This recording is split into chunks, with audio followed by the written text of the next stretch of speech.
Alors, bienvenue à la séance ordinaire du Conseil municipal de Terrebonne du lundi 4 juin 2018.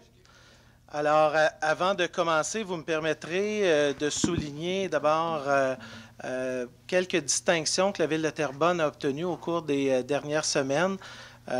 Tout d'abord, lors des assises annuelles de l'Union des municipalités du Québec, deux de nos directions étaient en nomination pour des prix reconnaissance.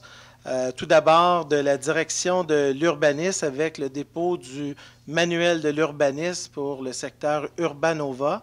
Alors, je sais qu'on a toute une équipe, mais je sais qu'il y a Ariane Letourneau qui est avec nous ce soir, Raymond Provost, et bien entendu, sous la direction de l'équipe de Michel Larue, que vous connaissez certainement un peu plus. Alors, salutations et félicitations pour la reconnaissance là, dans le cadre des assises annuelles. On avait une deuxième équipe qui a été donc reconnue aussi par leur père. C'est le projet de table tournante pour la production, par exemple, d'une mosaïculture que vous voyez ici à l'arrière, au stationnement, ici même dans le vieux Terrebonne, qui est très innovant là, comme approche, comme manière de concevoir.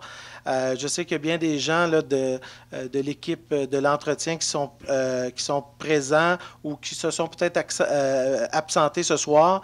D'abord, l'équipe est dirigée par Luc Fugère. Je sais que Alain Deguise est aussi très impliqué. Puis je vois mon bon ami de l'école primaire, secondaire, Michel Coulombe, alors, qui est là. Alors, Michel, je vais te faire lever pour que tout le monde te voie, juste pour te faire rougir. Alors, salutations, Michel.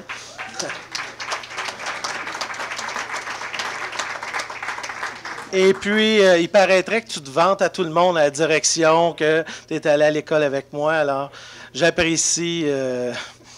Et aussi un troisième lors du Gala des plumes d'excellence de l'Association des communicateurs municipaux du Québec. Alors, un prix pour les villes de plus de 100 000 habitants dans le cadre de l'événement Animalibus Noctu. Je vais le répéter comme il faut pour être certain. Quand j'ai vu le mot, je dis Animalibus Noctu, qui est un projet de la direction des loisirs et de la vie communautaire. Alors, il y a plus de 650 jeunes adolescents qui se sont réunis dans l'île des Moulins.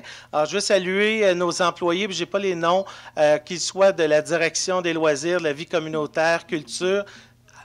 Marie-Claude Veilleux, que je reconnais parce qu'elle fait le spectacle de danse des enfants aussi. Hein? Mais aussi, toute l'équipe des communications, je sais que Sébastien Marcil, Maïka Bernatchez, Karine Trudel, Geneviève aussi, sur notre nouvelle directrice là, qui vient de joindre à nous à la ville de Terrebonne, Anne Roy. Alors, je veux vous féliciter à tous et chacun de votre présence, de votre leadership. Alors, je vous demande de vous lever parce qu'on va pouvoir vous applaudir. Alors, levez-vous tous, nos employés municipaux. Alors, bravo.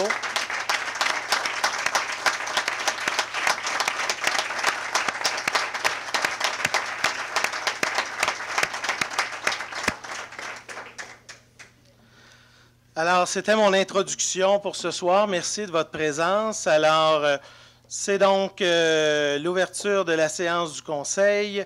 Je tiens à souligner que sur aucun des sujets à l'ordre du jour aujourd'hui, un membre du Conseil dispose donc d'une déclaration d'intérêt. Donc, personne n'a d'intérêt à déclarer dans les sujets qui sont à l'ordre du jour. Alors, j'aurais besoin d'un proposeur et d'un secondeur pour l'adoption de l'ordre du jour. Alors, Simon Paquin, secondé par Nathalie Ricard. Les membres du Conseil et tous ont reçu donc l'adoption du procès-verbal de la séance ordinaire tenue le 14 mai dernier. Nous avons donc tous pris connaissance du document. S'il n'y a pas de questions par rapport à la précédente rencontre, je demanderai donc un proposeur, M. Robert Morin, secondé par Caroline Desbiens, pour l'acceptation du procès-verbal de la séance ordinaire tenue le 14 mai. Alors, avant de commencer, pour la période de questions, Monsieur le greffier, vous avez dépôt de documents. Alors, je vous cède la parole, Monsieur le greffier. Oui, merci, Monsieur le maire. Alors, dépôt du rapport d'embauche des employés temporaires conformément au règlement numéro 633 et également le dépôt des procès-verbaux du comité exécutif des séances tenues les 9, 16 et 23 mai 2018. Alors, merci. Alors, nous sommes donc rendus à la première période de questions de 30 minutes. Alors, les gens qui ont des questions qui ne sont pas en lien avec l'ordre du jour ce soir, je vous invite à vous avancer, à nommer votre nom ainsi que votre adresse. Alors, bonsoir, monsieur. Bonsoir. Mon nom est Yves Saumeux. Je suis au 260 Grand Héron. Il y a quelques jours, Monsieur le maire, vous avez déposé un article sur Facebook concernant l'assassinat de Robert Kennedy. Ouais. En même temps, j'étais à Dallas, exactement sur le X où est-ce que son frère s'était fait assassiner. Une drôle de coïncidence. On est fait pour s'entendre, Hein? finalement. Oui. Mais Robert Kennedy disait que pour lui, c'est important de faire des efforts et même des fois de prendre des risques pour effectuer certains changements. Alors, ce soir, je voudrais souligner les efforts de M. Turcotte concernant les tirs au fusil dans le ruisseau de feu. Ça fait depuis l'année passée que je viens ici, j'ai fait une pétition, etc. Bon. Mais dernièrement, M. Turcotte, je pense que c'est avec le chef de police, là, je ne sais pas, a demandé qu'il y ait une revision au règlement. Et tantôt, M. Turcotte est venu me voir pour me dire que ce soir, on va en discuter au point 8.7, je pense. Hein? Alors, je n'irai pas plus loin là-dessus. Moi, je ne serai pas ici, je dois quitter après la période de questions. Là. Mais je voudrais féliciter quand même M. Turcotte à cet effet-là. Je n'ai pas tellement de questions ce soir. J'ai 5, de ça, on est limité à 2. Hein? Mais on accepte, puis nous aussi, on est très heureux ce soir que ce dossier est cheminé dans l'administration. Je sais que pour les gens qui nous écoutent et qui sont dans la salle, les gens souvent ont des souhaits là, qu'on règle des dossiers là, en dedans d'une journée ou deux, mais parfois, il y a un cadre réglementaire qui n'est pas toujours seulement municipal, hein, qui a des enjeux sur d'autres paliers. Je pense que dans ce dossier-là particulièrement, on a réussi à trouver une zone de confort qui est propre à ce que l'administration municipale peut faire. Et je pense que ce soir, les membres du Conseil auront à se prononcer sur un dossier qui, à mon sens, est certainement le plus loin de ce que nous pouvons faire comme administration. Je pense qu'on devrait rallier à tout de moins un certain confort et une satisfaction là, des citoyens concernés. Alors, au nom des gens du domaine du parc, je remercie les efforts qui ont été faits aussi. J'ai une suggestion à vous faire. J'ai parlé tantôt de Facebook. Vous avez déposé quelque chose sur Facebook. Lorsqu'on regarde présentement sur Facebook, au niveau des réseaux sociaux, il y a beaucoup de personnes qui demandent toutes sortes de choses concernant des travaux. Ça peut être des travaux d'aménagement, ça peut être des travaux de peinture, ça peut être des achats d'équipements, etc., etc. Alors, ce que je vous suggère, c'est qu'il y ait peut-être un répertoire des fournisseurs à Terrebonne et que les citoyens aient accès à ce répertoire-là. Je ne veux pas aller plus loin dans le détail de ce répertoire. Je sais qu'il y en a un qui existe présentement pour les appels d'offres, mais il n'y en a pas pour les citoyens. Okay? Et les citoyens, maintenant, on est à l'ère des réseaux sociaux, pourraient réagir aussi aux travaux qui sont faits par les différents entrepreneurs qui sont identifiés dans ce répertoire. Ce que je propose, c'est qu'il y ait la formation d'un comité, un comité pour étudier la question, un comité qui serait composé d'un conseiller, qui serait dirigé par un conseiller, un de vos 16 conseillers, et que ce soit des citoyens qui fassent partie de ce comité-là, de 6 à 8 personnes, pas plus. Et moi, je pourrais m'engager, si vous voulez, à établir des balises pour ce comité-là, ainsi qu'un processus qui pourrait suivre pour ce répertoire-là. Parfait. Deuxième suggestion. J'ai ma propre tour d'observation où est-ce que je demeure sur le ruisseau de feu. Et tous les matins, en prenant mon café, je vois que le pont Charles de Gaulle est bloqué. Ce matin aussi, là, c'est épouvantable là, dans le district de M. Michaud. Les gens qui veulent prendre l'autoroute, là, il y avait une ligne quasiment jusqu'à l'hôpital et Même l'autre sens, ça partait du Maxi là, sur la rue des Pionniers. Et ça, c'est pas tout, parce qu'il va y avoir un projet de 900 millions prochainement près de l'hôpital. Ça va être l'enfer à ce niveau-là. Ce que je propose aussi, c'est qu'il y ait un autre comité de formé pour qu'il y ait, si on veut, qu'on encourage à Terrebonne le travail à domicile. Sous toute forme. Ça peut être du travail à domicile ou du travail dans des zones dans des édifices bien particuliers à Terrebonne. Je pense que la Ville de Terrebonne devrait regarder la possibilité d'avoir un programme pour encourager les firmes, les entreprises de Montréal, autant que faire se peut naturellement, à ce que les gens de Terrebonne puissent travailler à partir de la maison. Là aussi, je vous suggère de former un comité et peut-être, au lieu d'engager une firme qui pourrait regarder ces choses-là, que ce soit peut-être des étudiants, une présentation qui soit faite des étudiants et que les étudiants soient bonifiés peut-être par une bourse d'études ou quelque chose comme ça, au lieu d'engager une firme spécialisée dans le domaine. Alors, c'est une autre suggestion que je vous fais. Merci. Écoutez, Juste un... Okay, vas-y. J'allais dire, je vais prendre donc vos deux suggestions. Vous savez qu'à la Ville, généralement, on a plutôt tendance à confier des mandats donc à des commissions municipales. Ça, c'est une option pour peut-être pas les deux suggestions que vous formulez, là. Quand il y a notre intention aussi, notre volonté au cours de la présente année, c'est que lorsqu'il y a des enjeux plus de quartier ou de quartiers similaires, on va vouloir aussi que les conseils de quartier puissent eux-mêmes traiter et formuler des recommandations à l'intention des commissions municipales et ultimement de l'exécutif et du conseil municipal. Alors, notamment sur l'enjeu de la circulation, je ne veux pas m'étendre pour faire une présentation puis donner des explications, mais je crois que pour cette recommandation-là, il m'apparaîtrait plus intéressant que ce soit confié à un conseil de quartier et donc que la Ville puisse faire une présentation. Voici les études, les travaux qui ont été menés, voici les différents impacts qui vont être liés à la question que vous soulevez. Et dans un deuxième temps, pour l'autre question qui touche plutôt l'ensemble du territoire de la Ville, je verrais plutôt que ce soit une commission municipale. Dans ce cas-ci, puisque ça touche davantage le développement économique, M. Serge Gagnon qui siège, parce que tout l'enjeu du développement économique est davantage de MRC au niveau du territoire.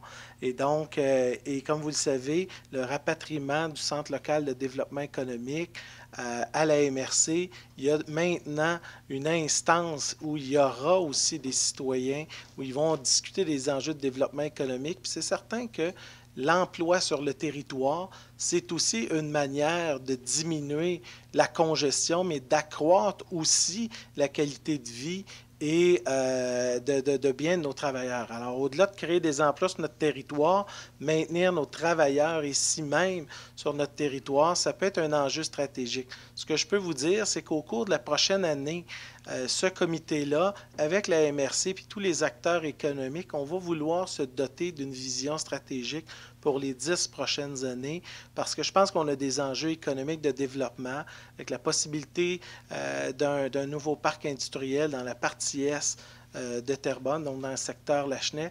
Alors, il va tout y avoir une vision et une réflexion qui va devoir se faire. Alors, par rapport aux deux mandats que vous nous proposez ce soir, je pense qu'il y en a un qui devrait davantage être orienté vers un conseil de quartier, alors que l'autre plutôt vers la MRC et son comité de développement économique, touristique, etc. Fait que peut-être M. Gagnon va prendre on a déjà vos coordonnées, là, mais l'information, il pourrait le transmettre à ce comité-là, auquel il y a des organismes et des citoyens qui siègent aussi sur ce comité-là en ce moment. Vous allez me revenir là-dessus? Oui, c'est ça. Okay. Non, mais je faisais un suivi quant à quel endroit on va faire circuler donc vos recommandations à court terme. Et je termine, c'est sûr, en parlant du ruisseau de feu. Oui, la rencontre. Non, même pas. Non, OK. non, Je pensais que vous vouliez une non, date. Non, non, Fait non, que non. finalement, je vous le Non, dirai non, pas. non, non. Mais je dois fournir des questions. Oui. Monsieur Soriol, Ouais. je dois fournir aussi dans le cadre de la transparence, qu'est-ce qu'on n'a pas eu. Et non, c'est pas ça que je veux vous parler. C'est que, je l'ai dit tantôt, j'étais au Texas. Alors, pour le Vieux Terrebonne et le Ruisseau de Feu, je vous invite, en tout cas, à regarder un site qui s'appelle San Antonio River Walk. Vous irez voir ça, les images, puis on s'en reparlera éventuellement. Voilà. Merci. C'est tout. Merci. Bonsoir, monsieur. Bonsoir. Yves Benoît, 33 de Fronsac. Ouais. Je me suis présenté le 14 mai dernier pour faire valoir mon opposition à votre projet de révision des règlements afin de permettre le stationnement des VR dans les cours avant des résidences. Je remis à cette même séance mon argumentaire par écrit afin que la Ville puisse considérer les éléments de sécurité en lien avec le dernier bilan de la SAC et les conseils de cette dernière à l'égard de consignes pour éviter les accidents aux piétons et particulièrement pour la protection des enfants. J'ai également dénoncé le fait que pour voir à l'application du règlement, nous devons déposer une plainte. Dans un contexte où la Ville de Terrebonne publicise sur des panneaux publicitaires qu'il valorise le bon voisinage, il est plutôt incohérent de déposer une plainte et avoir en même temps une bonne relation avec son voisin. Vous m'avez alors rassuré sur le fait que ces amendements, bien que discutés, ne sont toujours pas en vigueur et que le processus prévoit des sessions d'information où les résidents pourront se faire entendre. Ce n'est qu'après ces étapes que le Conseil sera appelé à se prononcer quant à son adoption. Vous avez même ajouté que je n'avais pas à m'inquiéter pour cette année, que le règlement actuel est toujours en vigueur. Monsieur le maire, tel que mentionné dans ma lettre que je vous adressais le 25 mai dernier et pour laquelle je n'ai toujours pas reçu de réponse, il semblerait qu'il y ait une contradiction entre ce que vous avez mentionné le 14 mai dernier et la réalité. Malgré mon désaccord sur le fait que nous devons déposer une plainte pour que la Ville applique un règlement, j'ai appelé à 2 reprises le service d'urbanisme pour faire une plainte concernant le VR de mon voisin qui est stationné dans la cour avant de sa demeure. N'ayant reçu aucun suivi de mes appels, j'ai communiqué directement avec M. Larue, qui était également présent le 14 mai dernier et qui a entendu la même information que moi. Malgré votre affirmation, que j'ai réécoutée pour me valider, le règlement ne sera pas appliqué, malgré les plaintes sur le principe qu'un changement est en cours. La consigne a même été donnée aux inspecteurs de ne pas appliquer le règlement, malgré les plaintes. Mes questions. Le règlement qui interdit de stationner en avant, est-ce qu'il est toujours en vigueur? Pourquoi doit-on déposer une plainte pour faire appliquer un règlement? Et pouvez-vous me dire où la Ville est présentement dans ce dossier? Pourquoi on veut changer le règlement, et ainsi de suite? Écoutez, de façon préliminaire, pour répondre à vos questions, d'abord, aujourd'hui, l'actuel règlement est toujours le même qu'on avait il y a 3 mois, 6 mois, etc. Il n'y a pas eu de modification de règlement. Aujourd'hui, à ce moment-ci, le comité consultatif de l'urbanisme a fait une recommandation au conseil municipal pour des modifications à ce règlement. Je tiens à préciser, puis je pense que c'est une information qui doit être relativement importante. Vous avez totalement raison à l'effet qu'actuellement, quelqu'un qui dispose, par exemple, d'un VR, d'une tente roulotte, ou peu importe, là, ne peut se stationner à l'avant, donc dans son stationnement traditionnel, là, ce stationnement automobile, ne peut le faire à ce moment-ci. Cependant, le même dit citoyen peut, par exemple, se stationner dans la rue pour au moins 24 heures. Alors, je sais, puis j'ai entendu aussi votre argumentaire sur tout l'enjeu de la sécurité et la notion dans les rues. Alors, vous comprendrez qu'actuellement, on a comme une certaine forme de contradiction dans la réglementation municipale. On permet à quelqu'un de stationner son VR dans la rue, mais on l'interdit dans son propre stationnement à 2 mètres. Donc, vous allez me laisser terminer, parce que je vais laisser parler M. Larue, parce que je pense que vous avez posé plusieurs questions, fait que je voudrais m'assurer de pouvoir y répondre. Donc, il y a quand même une certaine contradiction dans la réglementation qu'on va vouloir chercher à bonifier. Mais ce que je veux vous dire aujourd'hui par rapport à cet aspect-là, notre souhait, c'est qu'actuellement, le règlement tel qu'il est fait en sorte que beaucoup de propriétaires de VR vont tout simplement décider de le stationner dans la rue, ce qui peut parfois, pour différentes raisons, causer bien plus de problèmes quant à la circulation et la sécurité, que ce soit des piétons, cyclistes ou même des autres automobilistes dans certaines rues. Alors ça pose aussi un problème qui est quand même pas nécessairement évident. Et moi, ce que je veux vous dire, puis je reprends les propos de M. Larue lors de la dernière séance du Conseil, on a obtenu dans la dernière année 25 plaintes de citoyens qui estimaient ou qui étaient en inconfort avec le non-respect de la réglementation actuelle. Mais ce que je peux vous dire, c'est qu'on a reçu aussi beaucoup de demandes. Et le Conseil, aujourd'hui, il y a une recommandation du Comité consultatif de l'urbanisme. On a déjà annoncé notre intention d'écouter les citoyens. Mais ce que je peux vous dire, c'est que le Conseil aura tranché s'il souhaite modifier le règlement, le bonifier et de quelle manière il voudra le bonifier. Mais aujourd'hui, cette décision-là n'a pas été prise. Enfin, quant à votre lettre que vous avez envoyée dernièrement, on a plutôt convoqué une rencontre le 11 juin avec des élus, avec le comité, avec les gens de la direction de l'urbanisme et le président du comité consultatif de l'urbanisme pour adresser des réponses plus claires et surtout s'entendre sur le cadre légal, à savoir qu'est-ce qu'on fait dans les prochaines semaines. Parce que vous le savez, la période estivale, c'est une période où il y a beaucoup, les gens ont ou ressortent leur équipement de camping. Alors, on va arriver avec la meilleure réponse, mais surtout s'assurer qu'au plan légal, ça va suivre le cadre et les conventions qu'on va avoir au cours des prochaines semaines et des prochains mois. Je peux intervenir? Oui. Moi, je questionne beaucoup le fait que vous ayez reçu 25 plaintes, surtout sur le principe qu'on doit déposer une plainte contre un voisin quand ça se passe. Alors là, on limite beaucoup le fait que les gens ne sont pas satisfaits. Là, ça, c'est un élément qui a comme pas de bon sens, là. Il y a un règlement qui existe, on devrait l'appliquer. C'est la première des choses. Maintenant, si les VR, on doit stationner 24 heures dans la rue, on parle de 24 heures, on ne parle pas de 3 mois. Oui, le problème, c'est que dans la réglementation, c'est que, par exemple, quelqu'un se stationne devant sa maison pendant 24 heures, il peut le reculer et le remettre devant la maison de ce voisin pendant 24 heures. J'appelle ça de la mauvaise foi. Oui, c'est de la mauvaise foi, mais le problème, c'est que la réglementation, elle est permissive dans la rue, mais elle ne l'est pas dans son propre stationnement. Et la question qu'il va falloir se poser, est-ce qu'on préfère justement que ces gens-là stationnent à 2 mètres de la rue dans leur propre stationnement plutôt que sur la rue et deviennent aussi indirectement, causent les mêmes effets que vous nous soulevez dans le cadre de vos arguments. Mais ce que je veux vous dire aussi, il y a un autre test, puis on l'a tous vécu, les 16 membres du Conseil et moi le dernier. Je n'additionnerai pas toutes les portes qu'on a faites dans la dernière année, mais moi je tiens à vous dire que j'ai fait à peu près 12 000 portes dans la dernière campagne électorale, puis il n'y a personne qui m'a interpellé sur cet enjeu-là. Je tiens quand même à le dire. Je ne sais pas si c'est la même chose pour les membres du Conseil, là, mais personne, puis des VR, puis des campers, là, il y en a à Terrebonne. Là. Il y a plus d'enfants que ça, par Oui, exemple. je sais très bien, mais l'enjeu sur les enfants, la sécurité des enfants, j'en ai parlé au chef de police. Puis je pense qu'il va regarder les études qui ont été réalisées là-dessus. Ça viendra nous éclairer.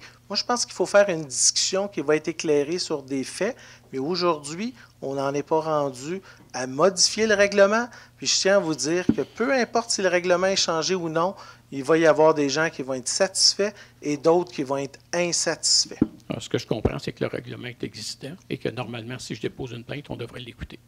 Effectivement. C'est ce qui n'est pas fait présentement.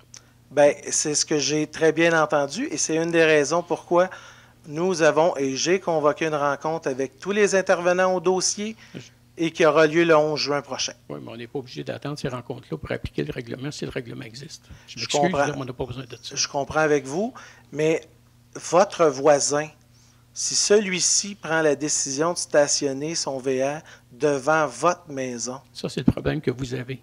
Aujourd'hui? Oui, c'est ça. C'est ça la situation. Alors, aussi. présentement, il n'y a pas le droit de stationner là. Mais il peut stationner devant chez vous, par exemple. Oui. Dans la rue. Il ne peut pas, j'ai une bonne fontaine. Merci. Oui. Merci. C'est bien, vous avez bien choisi. Merci. Alors, bonsoir. Bonsoir, Ève Duhamel, 75-51 rue de la Grive. Oui. Dans le fond, je suis ici suite, moi aussi, à une publication qui a été faite par le conseiller Danny Saint-Pierre cette semaine en lien avec le dossier Brady. Donc, je m'interroge et je m'inquiète aussi face à l'interprétation des élus dans ce dossier-là.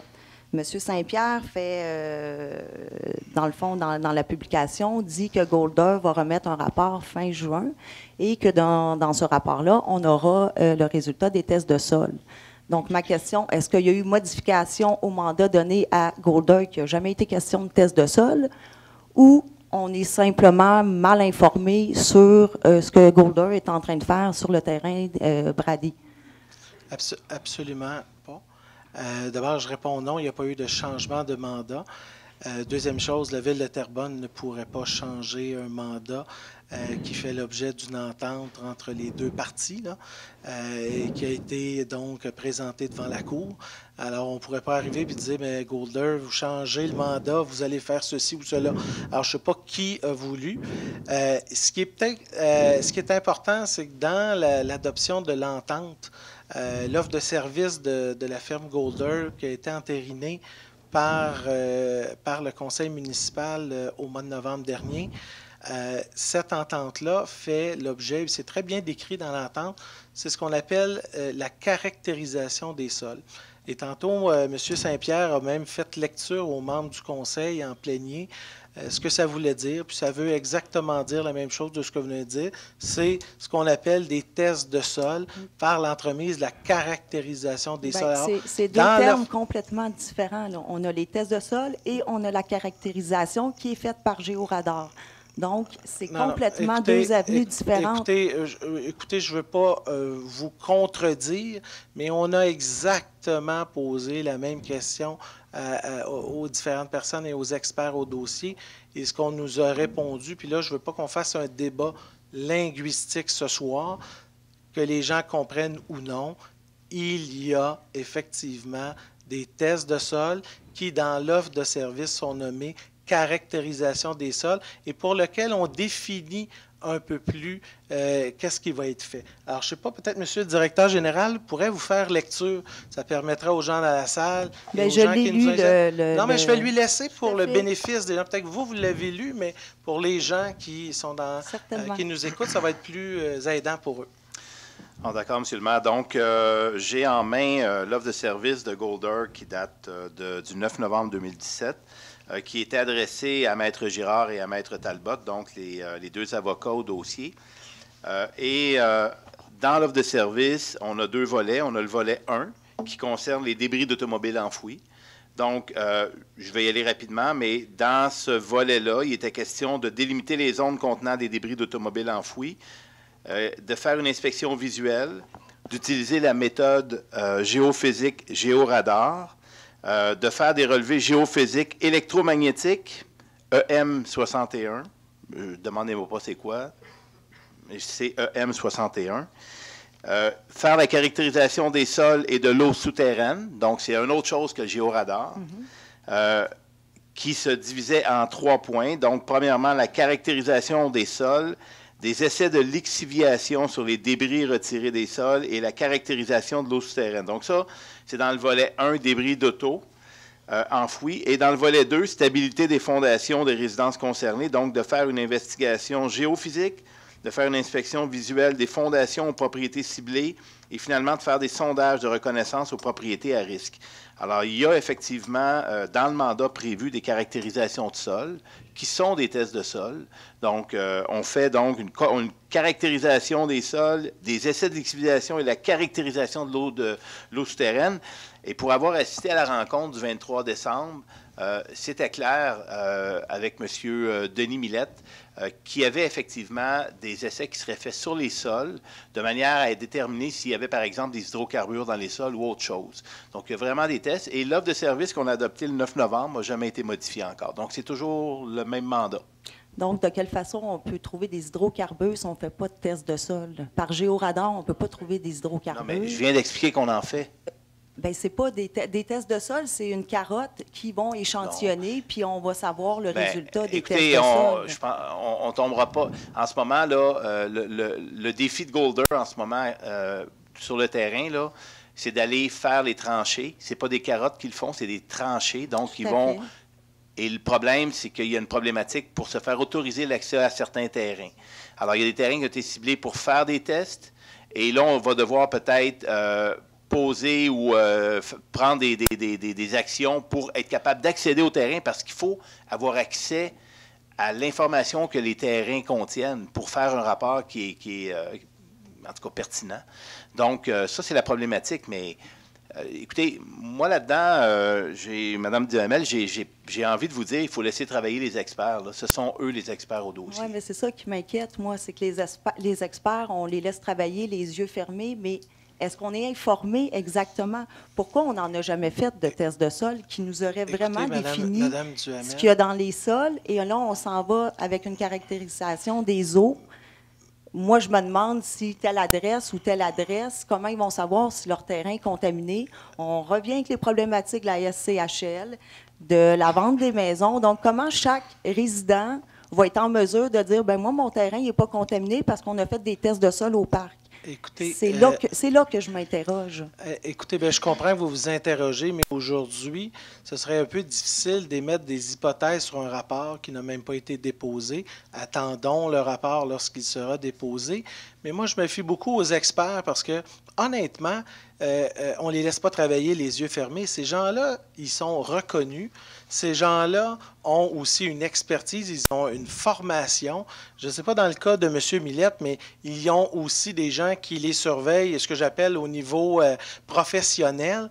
Alors, moi, personnellement, comme maire, pour avoir des doutes quant à leur capacité de faire leur travail à ce moment-ci, il faudrait que je me base sur des faits, il faudrait que je me base sur des situations. À ce moment-ci, rien ne m'a été rapporté, rien ne m'a été dit, rien ne m'a été démontré que le travail qui était réalisé par ceux-ci n'était pas correct.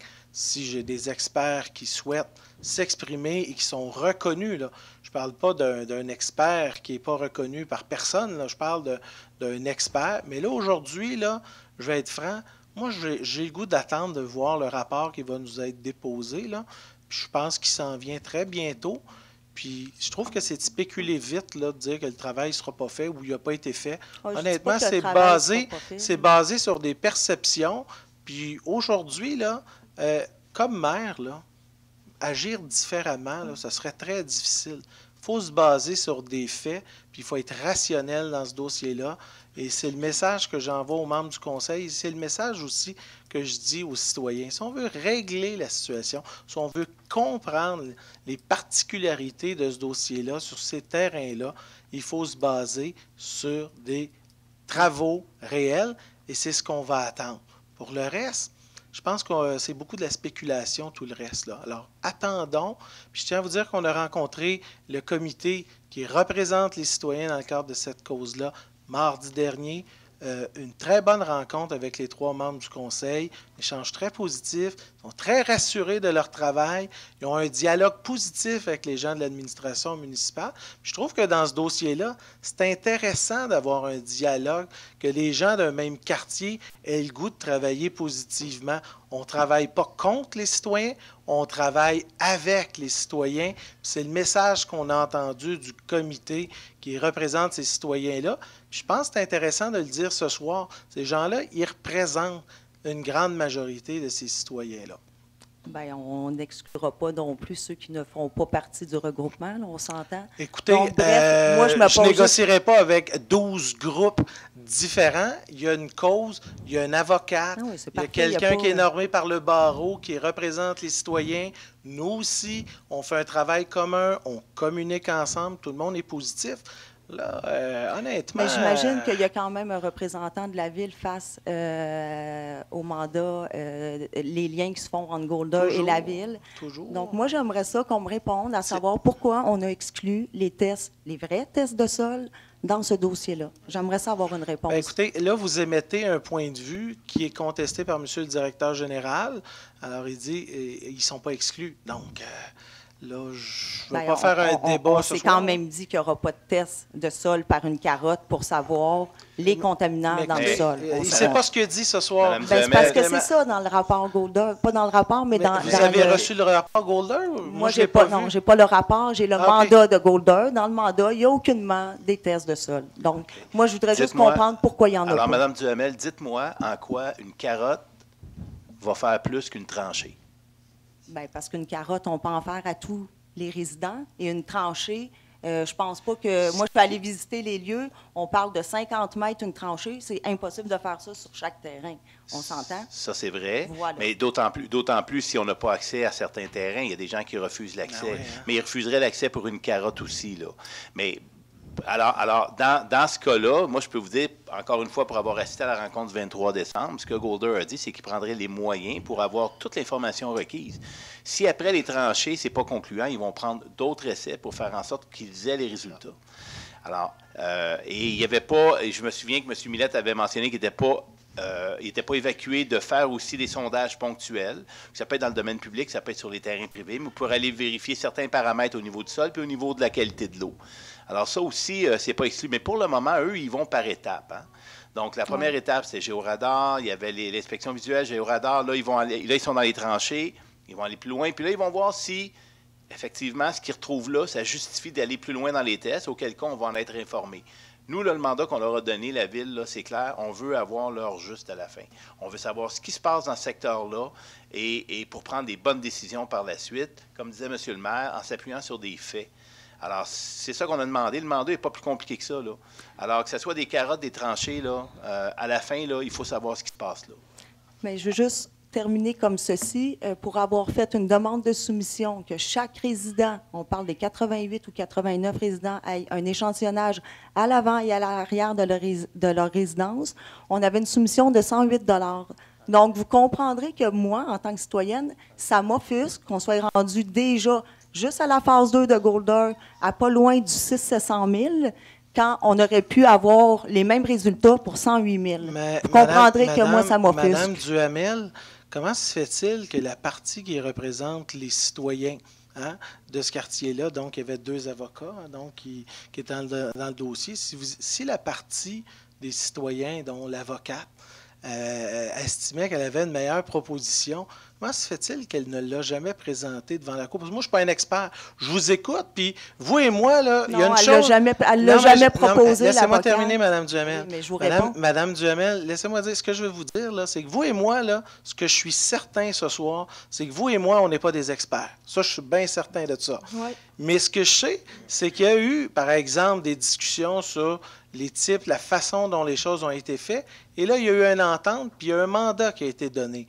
Alors là, je pense qu'aujourd'hui, chaque citoyen, partout, les 115 000 citoyens pourraient lever la main et dire « Moi, je pense qu'on devrait faire ceci, puis ça coûterait moins cher. » Et là, la réalité, c'est qu'aujourd'hui, là, il y a une équipe qui est sur le terrain puis qui fait son travail. Laissons-leur donc faire leur travail. Puis on Moi, verra à honnêtement, combien ça se terminera, la facture de mais moi, je vais vous dire, là, je veux que ce dossier-là se règle, puis je veux que les citoyens soient aussi heureux dans ce quartier-là, parce que ce qu'ils vivent depuis 2 ans, c'est difficile au plan personnel. Et moi, je pense que je rencontre pas beaucoup de citoyens à Terrebonne qui m'apostrophent pour me dire « Monsieur le maire, vous exagérez dans le dossier Bradé. » J'entends plutôt des citoyens qui me disent « Monsieur Plante, c'est terrible ce qu'ils vivent, puis organisez-vous pour régler la situation convenablement pour ces citoyens-là. » Puis je vais vous dire une chose, c'est ça ma priorité à court terme. Par Tu comprends? n'importe quel chemin puis n'importe quel prix. C'est ça que je Non, je comprends. pense pas qu'il y a personne qui dit ça. Là, madame, vous faites de la politique, puis vous le dites, vous avez le droit. Hein? Bon. Alain Brisebois, 1630 rue des Bernaches, un concerné dans le terrain Brady. Félicitations. Et ça me lève le cœur, monsieur le maire, de vous entendre répondre comme ça. Je m'excuse, là, mais c'est irresponsable de votre part en tant que premier magistrat. En fin de Votre semaine, question? Oui. oui, c'est ça, ben, je m'en viens, là. Ben oui, ben c'est parce que Ben, je vous écoute. Là. En fin de semaine, j'ai communiqué avec M. Denis Millette suite à la Ouais. publication de M. Saint-Pierre. Oui. Et M. Millette a contredit les propos de M. Saint-Pierre. Oui, qu'est-ce que. Voulez-vous que je vous lise le courriel de M. Millette? Ça ne me dérange pas, vous le lire. Bonjour, M. Brisebois. Nous avons effectué des tranchées d'exploration dans le parc et sur les propriétés où on avait les accès, et d'autres seront effectuées dans les semaines à venir. Ces tranchées visent à calibrer et valider les résultats de géophysique, géoradar et électromagnétique et nous fournir plus d'informations sur la nature des débris. Ensuite, nous allons échantillonner les eaux souterraines telles que prévues au plan d'action, mais avec un peu de retard à cause de l'hiver rigoureux qui nous obligeait à suspendre les travaux. Moi, je m'excuse, M. le maire, là. Ça fait 2 ans, et je connais très bien le dossier, là. Je suis là depuis le début, là. Ça fait 2 ans, le 14 juin, donc dans 10 jours, qu'on demande tout simplement des tests de sol. Les tests de sol, comme Mme Duhamel dit, on a fait nos devoirs, nous autres, comme citoyens. Et moi, ça m'écoeure, comme citoyen de Terrebonne, de sortir de l'argent, et ça pour tous les citoyens de Terrebonne, là, pas juste Malin-Brisebois, là. Tous les citoyens de Terrebonne, de sortir des centaines de milliers de dollars pour une compagnie qui fait des études complètement farfelues et loufoques, alors que pour 108 000 on avait des tests de sol qui auraient réglé le problème. Entre dépenser des millions, parce qu'on s'en va version, okay. 1 million, ou est-ce que, parce qu'on est déjà rendu à pas loin de 750 000 à peu près par Golder, et est-ce que me dépenser 108 000, moi je ne sais pas, mais comme gestionnaire, j'aime mieux dépenser 108 000. Les informations qui ont été véhiculées, c'est de la désinformation. À partir d'aujourd'hui, M. le maire, je vous demande quelque chose. Vous dites que vous travaillez pour l'ensemble des citoyens, là. Bien, fini les cachettes avec un petit groupe c'est quoi de votre regroupement. question? Quelle est votre question? Faites des séances publiques à tout le monde. Quelle est votre question? Bien, je suis en train de vous la poser, ouais. Écoutez. Je suis en train de vous poser des rencontres publiques avec tout le monde qui sont concernés dans le secteur et pas seulement un petit groupe. Pour l'ensemble des citoyens, soyez transparents pour l'ensemble des citoyens. Mais est-ce qu'il y a quelqu'un ici qui a annoncé que l'information serait cachée à l'ensemble des citoyens? M. Saint-Pierre, il donne des informations. Non, mais attendez, là. Vous venez de dire... Oui, parce que vous avez rencontré un petit groupe de petits comités, 5, 6 personnes, 10 personnes, mais le reste des citoyens sont dans l'ignorance. Fait qu'on comprend qu'il y a un petit groupe là, qui a attendez, ici. Mais monsieur Brisebois, à une certaine époque, vous étiez en charge de ce comité-là. Oui. Et à une certaine époque, et vous rencontriez la ville en petits groupes. Oui. Et là, à ce moment-là, non, monsieur Brisebois, coupez-moi pas la parole. On s'attend, sinon on va arrêter la discussion. À une certaine époque, vous jugiez très normal que le comité qui représente les citoyens du quartier rencontre la ville pour avoir des discussions et donc un suivi à leur dossier. Puis là, depuis que les citoyens ne souhaitent plus que vous soyez leur porte-parole, vous trouvez ça totalement anormal que ces représentants-là rencontrent la ville. Là, je ne vous suis plus parce que là, j'ai de la misère. Vous vous contredisez. Là. Et j'essaie de comprendre. La nuance, M. le maire, elle est où votre nuance? Quand j'étais dans le comité, je transmettais l'information par courriel à tout le monde des citoyens. Alors que là, c'est en cachette. Bon, écoutez, moi, moi, je ne gère pas un comité de citoyens. Là. Non, vous gérez tous les citoyens, vous travaillez pour l'ensemble des citoyens. Mais moi, ce que je vous confirme ce soir, M. Brisebois, c'est qu'il lorsqu'il y aura un rapport qui va être produit, celui-ci va être présenté aux citoyens, les gens, l'information va être communiquée. OK? Donc, il n'y aura pas de cachette, là. Mais là, aujourd'hui, ça ne donne rien de spéculer sur la situation. Non, parce que je sais pourquoi vous ne voulez pas faire des tests de sol, parce qu'on sait que c'est contaminé. Je vous remercie. Merci, bonsoir. La vérité choque, M. le maire, hein? Non, je vous remercie parce que là, il y a un monsieur qui attend depuis au moins une demi-heure. Alors, je veux m'assurer de l'entendre. Bonsoir. Bonsoir, mon nom est Régent Rioux. Bonjour. Bonjour, je reste sur la rue Audiana au 459. Puis je parle au nom des citoyens du secteur. On veut savoir qu'est-ce qui se passe depuis que vous avez enlevé les blocs pour déboucher la rue, pour laisser passer les ambulances, les pompiers, ça c'est correct, on comprend ça. Mais dites-moi donc pourquoi que vous ne respectez pas les trucks de construction qui ne sont pas supposés de passer sur notre rue puis ça passe à côté. Écoutez, monsieur, à l'exécutif, il y a 3 semaines, nous avons entériné une demande directement au ministère des Transports. Vous savez que l'insigne « no truck », là, je l'utilise l'expression anglaise là, pour que les gens comprennent. Des fois, quand je le dis, empêcher le droit de passage aux camions, sauf pour les livraisons, on s'entend là.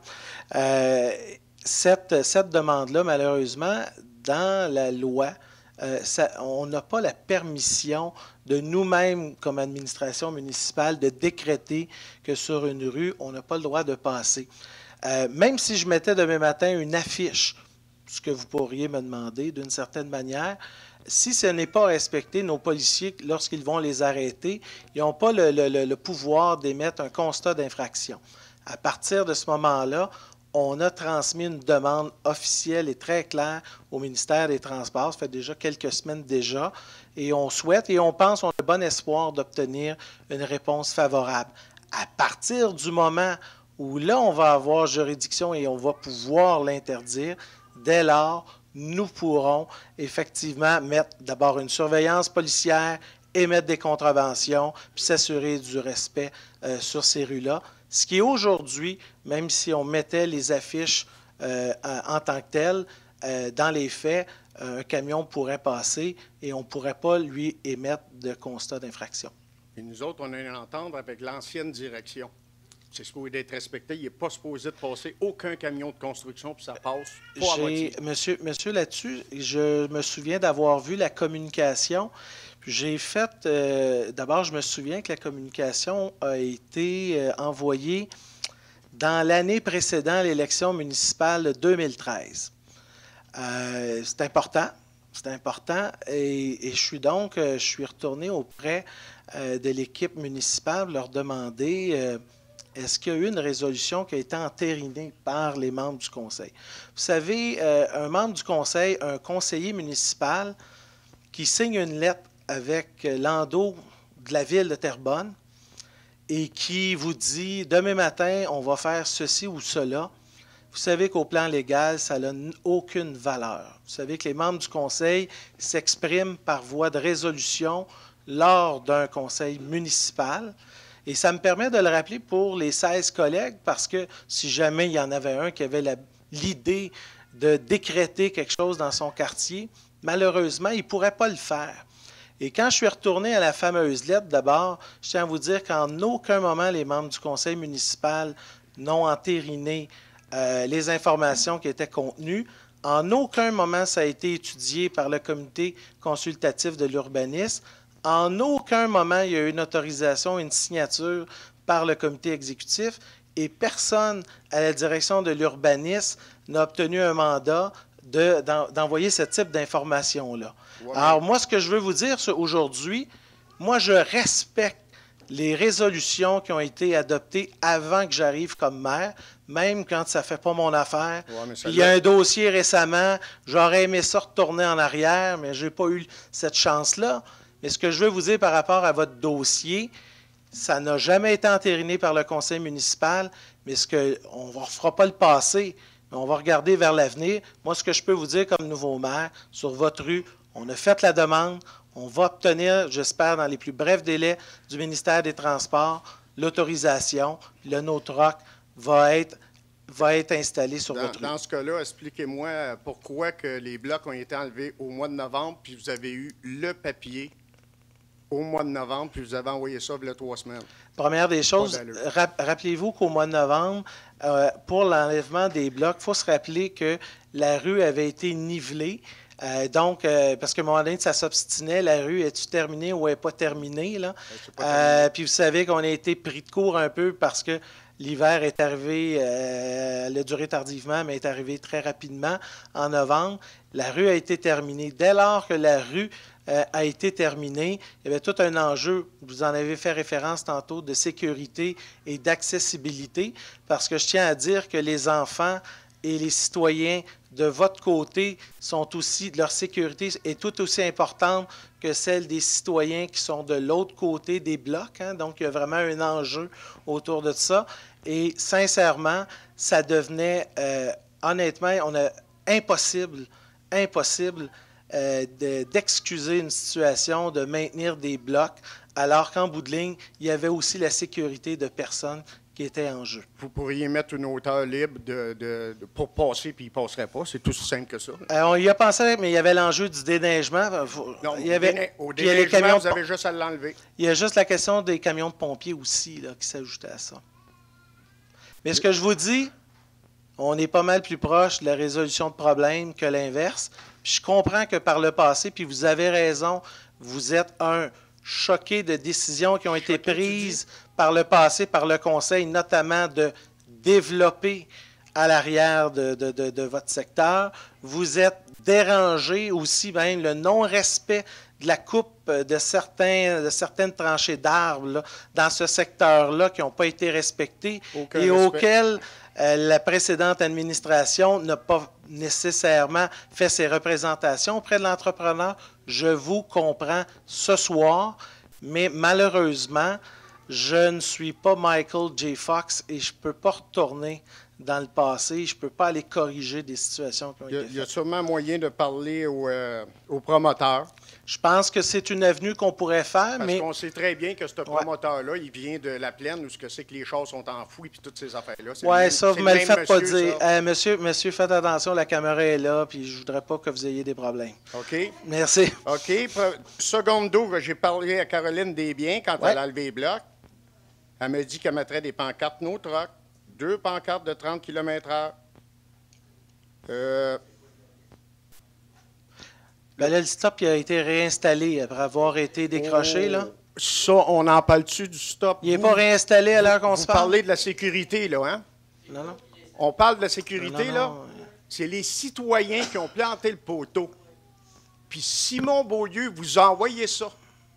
Oui, mais écoutez... Vous êtes au courant de ça, là. Puis là, après, la ville est venue 6 mois avant de poser un stop.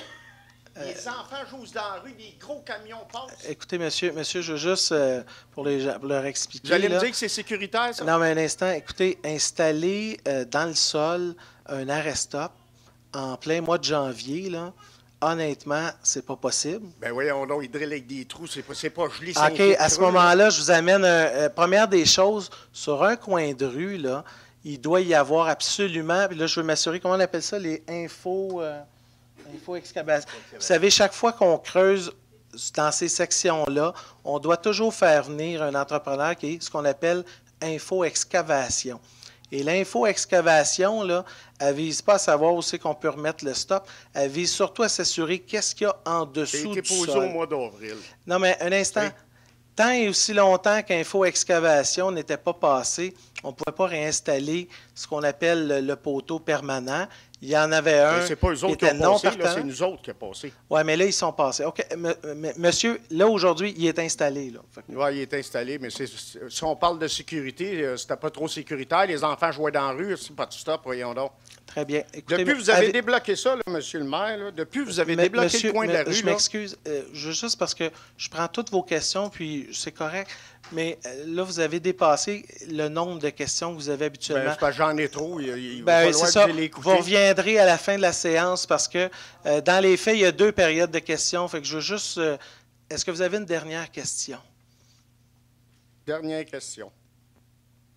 Notre nouvelle rue, si vous ne vous grouillez pas, là, elle va être détruite dans 2 ans. Les Redemix passent, les crinques, les trucks de fioul, puis notre rue, à nous autres, elle a 7 mètres de large. C'est pas fait pour passer 2 gros trucks, ça, là. Vous avez raison. Il faut que ça bouge. Merci. On va rester jusqu'à la fin. Bonsoir, madame. Bonsoir, Janine Cossette, 1420 rue M. Forget, Terrebonne. Oui. Alors, monsieur le maire, moi, ça fait quelques réunions que je viens depuis que vous êtes élu. Vous avez essayé un nouveau principe de réunion. Vous donnez la chance aux citoyens de poser des questions, mais moi, je trouve ça vraiment dérangeant parce que, justement, on a presque 1 heure à chaque fois qu'on perd à des questions qui, parfois, ne sont pas des vraies questions. Moi, je pense que de retourner à une ancienne méthode, faire la réunion et les personnes qui veulent vraiment poser des questions vont demeurer jusqu'à la fin, comme moi, je l'ai toujours fait, comme bien d'autres citoyens. Parce que là, je considère qu'1 heure à attendre les gens poser parfois des questions et parfois ne pas en poser, je trouve ça un petit peu dérangeant. Alors, c'est une suggestion. Je pense qu'on devrait revenir à l'ancienne méthode. Merci. Merci. Alors, maintenant, voyant que je mets donc un terme à cette première période de questions. Alors, Monsieur le greffier, donc on est rendu à l'ordre du jour au point 5.1. Alors, Monsieur le greffier. Attends, elles sont déjà faites. Ah oui. Réponse aux questions transmises en ligne. Je m'excuse, je les oublie toujours. Alors, Monsieur le greffier, il y a 2 questions pour ce soir. Alors, je vous laisse en faire la nomenclature. Alors, Oui, merci, M. le maire. Je vais lire les questions des deux citoyens. Alors, la première question qui est transmise à 18h55 par Mme Lynn Roy. Elle demande, je vais lire sa question. Il serait agréable de donner l'accès à nos chiens dans l'île des Moulins. Ceci permettrait d'éloigner les bernaches et finir les excréments non ramassés. En espérant que ma demande soit entendue et prise en considération, merci, Lynn Roy-Terrebonne. Alors, Madame Roy, donc en réponse à votre question, d'abord, comme vous le savez, à l'île des Moulins, il n'est pas permis de se promener en présence d'un chien. Je tiens par ailleurs à vous dire qu'un mandat, et je crois que c'était à la sécurité publique, à la Commission de la sécurité publique, au cours des dernières années, bon nombre de citoyens ont formulé des questions et des demandes pour que la Ville de Terrebonne crée des parcs à chiens. Par ailleurs, et comme vous le savez, il s'en est créé 2 sur le territoire de la Ville de Terrebonne, dans le secteur de la Plaine, et aussi à la Chenay, au parc, près du parc du Mai. Ce dernier, qui a été inauguré là, dans la dernière année, avait tout de même coûté un montant de 300 000 là, annuellement, et auquel on avait identifié des règles là, pour la création de ce type de parc. Alors, la nouvelle administration est arrivée en place, puis on sait qu'il y a aussi toujours cette demande dans d'autres quartiers. Plusieurs voudraient ouvrir la possibilité ou la création de parcs à chiens sans laisse, je tiens à le préciser. Le mandat qui a été donné à la Commission de la sécurité publique, à ce moment-ci, ce serait plutôt de regarder s'il n'y aurait pas des lieux publics, des parcs où il n'y a pas nécessairement de modules de jeu pour enfants, mais des parcs où on permettrait aux citoyens, sur la base d'un projet pilote, de circuler, avec leurs chiens en laisse, par ailleurs. Donc, pas sans laisse, mais en laisse. À ce moment-ci, ce dossier-là fait l'objet de l'étude par la Commission et on verra s'il y aura ou non aboutissement ou même projet pilote qui sera lancé dans la prochaine année. Deuxième question. Alors, la seconde question, transmise aujourd'hui même à 17h39 de Mme Valérie Ménard. Bonjour, je demeure sur la rue Gilbert à Terrebonne, secteur La Plaine. Je suis à 2 maisons du terrain de Soccer-Trudel et je suis responsable d'un service de garde en milieu familial privé. Depuis longtemps, les voitures roulent très rapidement et ne tiennent pas compte de la limite de vitesse de 30 km/h. Cela met en péril la sécurité des enfants du quartier, des gens allant au terrain de soccer. Ma question est bien simple. Serait-il possible de mettre un moyen plus sécuritaire tel qu'un dos d'âne ou une pancarte vissée à la rue? Merci beaucoup. Alors, Madame Valérie Ménard. Alors, Mme Ménard, qui nous écoute probablement. Alors, dans un premier temps, je veux lui souligner que tous les enjeux de circulation, vitesse dans les quartiers, c'est un enjeu qu'on a, non pas dans 1 ou 2 quartiers, mais dans l'ensemble des quartiers. La Commission de la sécurité publique et son comité de circulation qui est associé, évidemment, reçoit un nombre important de demandes sur des axes routiers, quartiers, rues secondaires auxquels les gens souhaitent avoir des aménagements, réduction de vitesse, puis etc. Ce que je veux vous dire ce soir, Mme Ménard, c'est qu'on souhaite, là, au cours de l'automne, initier des projets dans des rues bien spécifiques, soit par de l'affichage, et peut-être qu'on va justement vouloir, sur une base pilote, revenir avec à certains endroits des dos d'âne. Je tiens à vous préciser qu'actuellement à Terrebonne, il n'y a aucun dos d'âne permanent. Hein? Des dos d'âne allongés, je m'excuse. Hein? Donc, c'est un nouveau type, donc des dos d'âne allongés. Actuellement, à Terrebonne, il n'y a aucun de ce type, que ce soit allongé ou non. Je tiens à préciser, puis pour les gens qui nous écoutent, là, un dos d'âne, tout le monde en voudrait un, mais jamais devant sa résidence, parce qu'on sait les effets que ça donne. C'est que oui, les gens ralentissent, mais les gens, vous entendez souvent la résonance de la personne qui passe devant votre maison. Et souvent, les gens ralentissent et accélèrent devant votre maison. Et généralement, le citoyen qui veut l'avoir devant sa maison est le premier à nous rappeler pour qu'on le déplace le plus rapidement possible. Alors, il va falloir trouver des stratégies. Souvent, les dos down allongés qui se retrouvent plutôt dans les coins de rue peuvent parfois à certains endroits être plus intéressants. Mais je tiens à vous dire qu'il y a eu beaucoup de projets pilotes dans les dernières années. Par exemple, à Pierrefonds, où on a fait le 40 km partout sur le territoire de la ville. Et une étude récente est sortie en disant que ça n'avait eu aucun impact sur la réduction de la vitesse sur les gens, sur leur territoire, par rapport à une ville où il y a du 50, 40, 30, là, comme on a ici à Terrebonne. Alors, l'enjeu de la vitesse, je suis obligé de dire que ça prend des stratégies de communication qui se renouvellent. Ça prend aussi une présence policière qui pourrait être aussi plus nombreuse. Je suis obligé de dire qu'on ralentit ou on est plus sensible souvent quand il y a une présence aussi policière. Je suis obligé de dire que l'avertissement, c'est limite, mais les contraventions aussi. Alors, et ça, de ce côté-là, je renvoie un message à l'ensemble de la population. On est tous et toutes aussi responsables de notre propre sécurité. Donc, c'est aussi à nous individuellement de nous conscientiser à faire attention quand on circule dans les quartiers. Alors, voilà, Mme Ménard.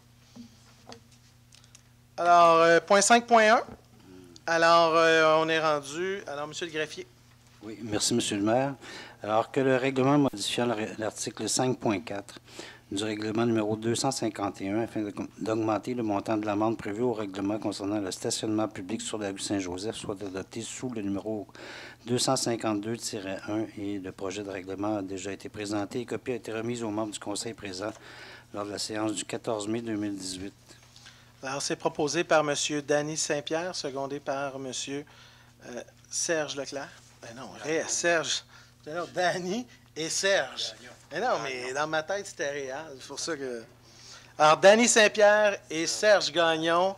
Et éventuellement, on va avoir Réal Gagnon qui va proposer quelque chose. Ça sent bien. 5.2. Alors que le règlement modifiant l'article 7 du règlement 3600-1 afin d'augmenter le montant de l'amende lors d'une fausse alarme soit adopté sous le numéro 3600-1-01 et le projet de règlement a été présenté et copie a été remise aux membres du conseil présent lors de la séance du 14 mai 2018. Proposé par Danny Saint-Pierre, secondé par Éric Fortin. Que le règlement modifiant l'article 5.10 du règlement 3901 sur la circulation et le stationnement de façon à faire passer de 5 heures consécutives à 24 heures consécutives le maximum d'heures autorisées de stationnement dans les stationnements publics appartenant ou administrés par la Ville et d'augmenter le montant des amendes et qu'il soit adopté sous le numéro 3901-4 et le projet de règlement a été présenté et copie remise aux membres du conseil présent lors de la séance du 14 mai 2018. Proposé par Danny Saint-Pierre, secondé par Serge Gagnon. Que le règlement modifiant les articles 1.2.11 et 1.2.21 concernant la définition de mauvaises herbes et broussailles, le remplacement de l'article 3.1.2 ainsi que l'abrogation de l'article 3.2.4 soit adopté sous le numéro 82-3. Le projet de règlement a été présenté et copie remise aux membres du conseil lors de la séance du 14 mai 2018. Proposé par Éric Fortin et M. secondé par Simon Paquin. Que le règlement décrétant l'ajout d'un système de ventilation au magasin du garage municipal du 1051 rue Nationale et l'ajout d'équipements de sécurité adaptés pour le travail en hauteur sur les toitures d'immeubles du parc immobilier municipal et ceux pour en payer le coût. Un emprunt montant de 730 500 $ soit adopté sous le numéro 711. Le projet de règlement a déjà été présenté, copie remise aux membres du conseil présent lors de la séance du 14 mai 2018. Alors, proposé par Nathalie Bellavance, secondé par Yann Maisonneuve. Que le règlement décrétant les travaux d'aménagement d'une promenade depuis la rue Saint-Pierre jusqu'à la maison Belle-Île et pour en payer le coût, un emprunt montant de 720 000 $ soit adopté sous le numéro 712. Le projet de règlement a été présenté et copie remise aux membres du conseil présent lors de la séance du 14 mai 2018. Proposé par Réal Leclerc, secondé par Serge Gagnon. L'avis de motion, elle est faite présenter à une prochaine séance pour adoption. Le projet de règlement 96-7 modifiant le règlement constituant le comité consultatif d'urbanisme afin de porter de 7 au lieu de 8 résidents, donc de diminuer le nombre de résidents. la composition des membres résidents du comité consultatif d'urbanisme et copie du projet de règlement est remise aux membres du conseil présent. Proposé par Réal Leclerc. Avis de motion. Il a donné un avis de motion et une présentation pour adoption à une prochaine séance ordinaire ou extraordinaire d'un règlement numéro 4001-2, modifiant le règlement 4001 sur la paix, l'ordre et le bien-être en général afin de modifier l'article 4.4 sur l'utilisation des armes à feu. Copie du projet de règlement est remise aux membres du conseil présent. Alors, avis de motion donné par Danny Saint-Pierre. Alors que le conseil municipal de la ville de Terrebonne nomme en vertu de l'article 147 du Code de procédure pénale les personnes mentionnées ci-dessous pour émettre tout constat d'infraction dans le cadre de l'application du règlement 654 et ses amendements concernant l'utilisation de l'eau. Alors, Marc-André Gibault, Dominique Lapierre, David Rodrigue, Noémie Laporte, employé de la firme VCS Investigation, et tout autre employé de la dite firme laquelle firme a obtenu le contrat de surveillance pour le RAIM le 6 février 2017 pour la période du 1er mai au 30 septembre 2018, j'imagine, avec option de renouvellement de 4 périodes additionnelles. Proposé par Yann Maisonneuve, secondé par Nathalie Ricard. Suivant la recommandation du comité exécutif du 16 mai 2018, le conseil de la ville de Terrebonne suspend pour l'année 2018 le programme de fermeture des fossés, que le conseil municipal, à compter de ce jour, décrète un moratoire pour toute fermeture de fossés pour l'année 2018 et à cet effet, toute fermeture de fossés est prohibée. Que la direction de l'entretien du territoire continue ses discussions avec le ministère du Développement durable, de l'Environnement et de la lutte contre les changements climatiques afin d'évaluer l'opportunité de la poursuite d'un contrat de fermeture de fossés en 2018. Proposé par Réal Leclerc, secondé par Serge Gagnon. Alors, suivant la recommandation du comité exécutif du 16 mai 2018, que le conseil de la ville de Terrebonne accepte la soumission de la société Pompes et Moteurs et Algent, datée du 24 avril 2018, pour les services d'électromécaniciens, et ce pour un contrat d'une durée d'1 an à compter du 4 juin 2018 avec 2 options de renouvellement, le tout pour un montant annuel de 176 460 $ taxes en su, et que le certificat numéro 2018-186 émis par l'assistante trésorière soit joint à la présente pour en faire partie intégrante. Proposé par Nathalie Bellavance, secondé par Yann Maisonneuve. Que suivant la recommandation du comité exécutif du 23 mai 2018, le conseil de la ville de Terrebonne approuve les honoraires supplémentaires émis par la firme Exor Expert Conseil Inc. et autorise la trésorière à payer un montant de 251 000 taxes en su à la firme Exor Expert Conseil à être pris, ce montant à même les fonds disponibles du règlement 616 et que le certificat de disponibilité de crédit numéro 2018-211 émis par l'assistante trésorière soit joint à la présente pour en faire partie intégrante. Proposé par Serge Gagnon, secondé par Éric Fortin.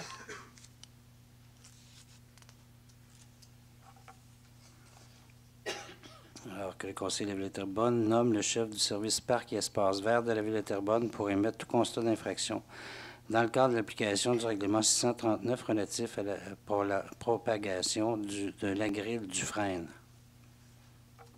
Proposé par Nathalie Ricard, secondé par Yann Maisonneuve. Attendu les demandes présentées par le requérant dans le cadre du règlement relatif au plan d'implantation et d'intégration architecturale, attendu la recommandation du comité consultatif d'urbanisme concernant ces demandes telles qu'elles sont plus amplement énoncées au procès-verbal du comité du 10 mai 2018, lesquelles font partie intégrante de la présente résolution, et qu'il a lieu de donner suite à ces recommandations, alors que le conseil de la ville de Terrebonne donne suite aux recommandations du comité consultatif d'urbanisme du 10 mai 2018 et adopte à l'égard de chacune d'elles les recommandations de PIA telles qu'énumérées au point 1 à 20 de la présente résolution dont le conseil a pris connaissance. Alors, proposé par M. Réal Leclerc, secondé par Danny Saint-Pierre.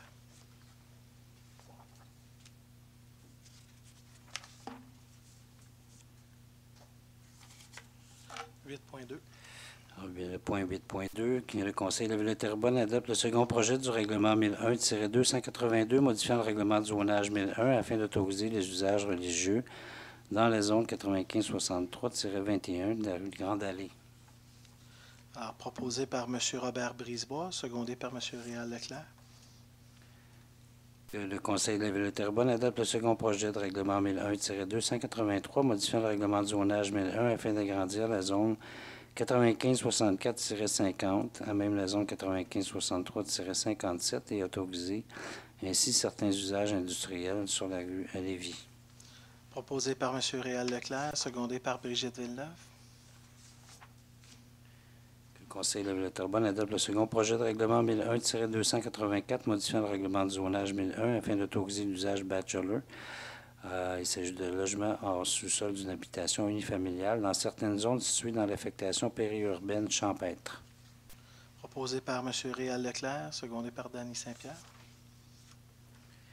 Que le Conseil de la Ville de Terrebonne adopte le premier projet du règlement numéro 1001-285, modifiant le règlement du zonage 1001 afin d'autoriser l'usage entreposage pour particuliers des mini-entrepôts dans la zone 90-65-91 sur la rue de Georges Corbeil.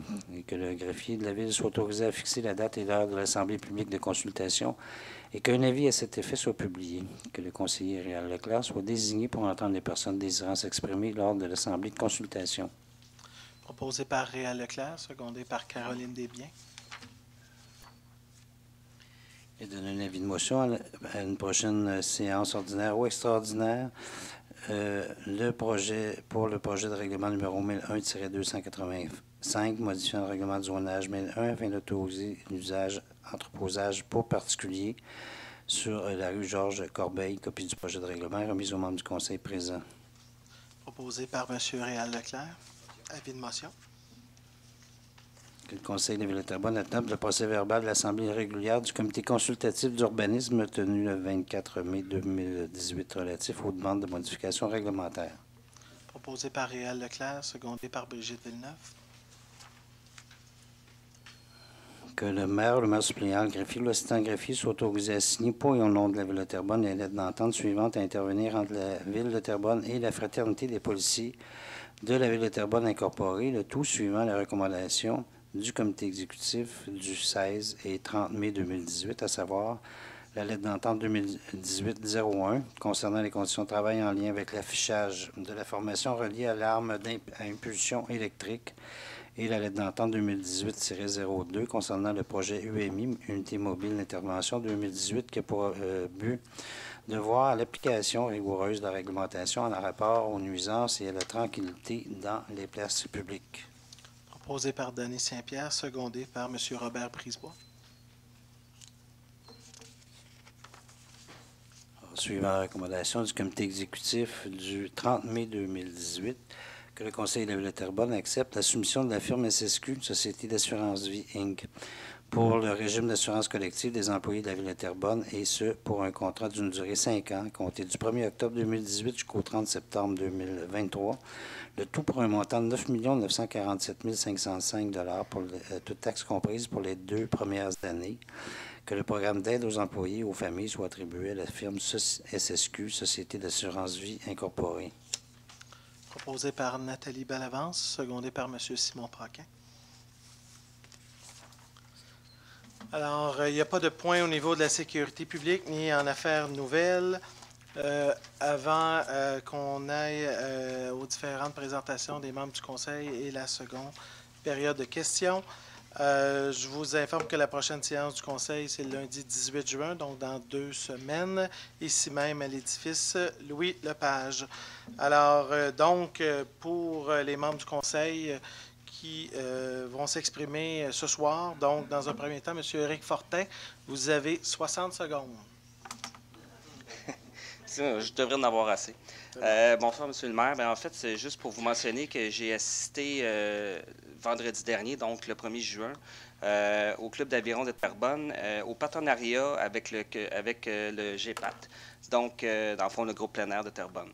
Le Club d'aviron de Terrebonne assumera désormais la supervision des activités régulières du Parc de la Rivière, et ce, pour la saison estivale. Ce partenariat permettra aux 2 organisations de réduire le dédoublement du personnel lors des différentes journées d'activité et réduira du même coup ses frais en ressources humaines. Ce nouveau partenariat permettrait d'offrir le même service et les mêmes activités, mais avec des heures d'ouverture plus longues et plus intéressantes pour les citoyens. Cela permettra aussi de développer davantage l'offre de services et d'activités du parc. Il s'agit de partenariats gagnant-gagnant pour les deux organisations ainsi que pour tous les citoyens de Terrebonne. Donc, une bonne chose. Monsieur Robert Brisebois, vous allez me permettre, je voulais mentionner que la Ville de Terrebonne a remporté le tournoi de hockey de l'Association des travaux publics d'Amérique. Ça par rapport au hockey, donc je vais juste faire une petite mention. Mais c'est pour des adultes, donc qui se déroulait à Beauharnois et à Sainte-Martine du 27 au 29 avril dernier. Donc l'équipe de la Ville de Terrebonne a remporté le tournoi. Il réunissait une quarantaine d'équipes, donc bravo à toute l'équipe, donc principalement à l'entraîneur Pierre Archambault et aux joueurs. Je vais les nommer, ça va prendre 10 secondes. Éric Morin, Maxime Archambault, Claude Soucy, Sylvain Charette, Robert Ouimette, Patrick Bourassa, Éric Power, Pierre Boutou, Kevin Desjardins, Joël Goulet et Simon Marchand. Donc, félicitations les boys. Ça a été pas pire. Merci beaucoup. Bon. Excellent. Alors, Mme Caroline Desbiens maintenant. Ça marche? Oui, ça marche. Alors, moi, j'ai participé samedi dernier au défi Énergie Cardio qui avait lieu au Énergie Cardio sur Chemin Gascon dans mon quartier. C'est la 4e édition cette année que l'Énergie Cardio dans notre ville participe. Moi, j'ai été personnellement touchée parce que j'ai un petit-neveu de 4 ans et demi qui est décédé d'une tumeur cancéreuse au cerveau.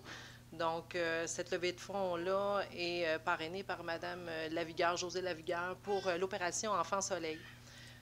Juste à dire que l'opération Enfant Soleil, c'est le 12 de juin, donc vous pouvez contribuer jusqu'au 12 de juin. On a ramassé jusqu'à date pratiquement au-dessus de 10 000 $. On était une trentaine de participants, fait que c'était un 5 heures consécutif, fait que c'était des cours de groupe assez intensifs, très, très agréables. On a eu la visite le matin d'une petite enfant, il l'appelle une enfant soleil de la Naudière, la petite Romy Madé, qui habite Mascouche. Il y a eu un bel article, si vous voulez aller voir dans la revue le 30 mars, qui parle de la petite Romy. Elle est atteinte de la maladie de pompe qui affecte tous ses muscles, y compris son cœur. Fait que c'est une petite puce de 5 ans.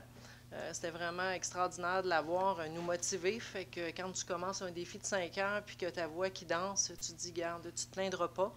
Alors, c'était pour dire que je vous invite à contribuer à l'opération Enfant Soleil. Merci. Bravo, Caroline. Bravo. Alors, maintenant, nous sommes rendus à Mme Nathalie Ricard. Alors, oui, bonsoir à tous. Moi, en fin de semaine, j'ai assisté à l'Éco-Week-end, l'événement environnemental de la ville de Terrebonne, avec mon collègue Éric Fortin. Samedi, le 2 juin, il y a eu distribution de compost et de paillis. Près de 450 citoyens sont venus chercher avec leurs pelles et leurs seaux le compost et le paillis. Et je tiens à souligner que 2 citoyens qui se sont présentés, qui ont décidé de rester toute la journée pour aider les autres citoyens qui avaient plus de difficultés. Alors, je souligne, je tiens à les remercier ici ce soir.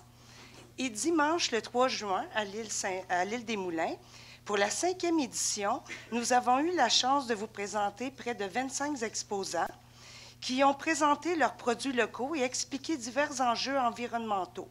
Merci de votre belle participation. Et lors de mon discours d'ouverture, en remplacement de notre président de l'Environnement, M. Yann Maisonneuve, qui était à Halifax, à la Fédération canadienne des municipalités, j'ai lancé un appel à tous. Nous sommes à revoir la politique environnementale pour créer une politique de développement durable. Dans le cadre de ce processus, nous avons besoin de gens passionnés de l'environnement pour former un comité de citoyens qui se penchera sur cette refonte. Alors, dès cette semaine, nous lancerons un appel de candidature. Nous voulons vous entendre et élaborer une politique à votre image. Alors, si cela vous intéresse, je vous inviterai à nous suivre sur notre site Web de la Ville ou bien de nous suivre sur notre site Facebook tout au long de la semaine. Bonne chance à tous. merci. Alors maintenant, notre 4e intervenant, M. Robert Morin. Oui, merci, M. le maire. J'aimerais tout d'abord mentionner que j'ai participé dans les dernières semaines à une formation sur la connectivité des milieux naturels dispensée par Éco-Corridor Laurentien, puisque la fragmentation des milieux naturels est un enjeu majeur dans le domaine de l'environnement et compte tenu de mon intérêt particulier par ma présence sur la commission d'environnement, c'était effectivement très pertinent.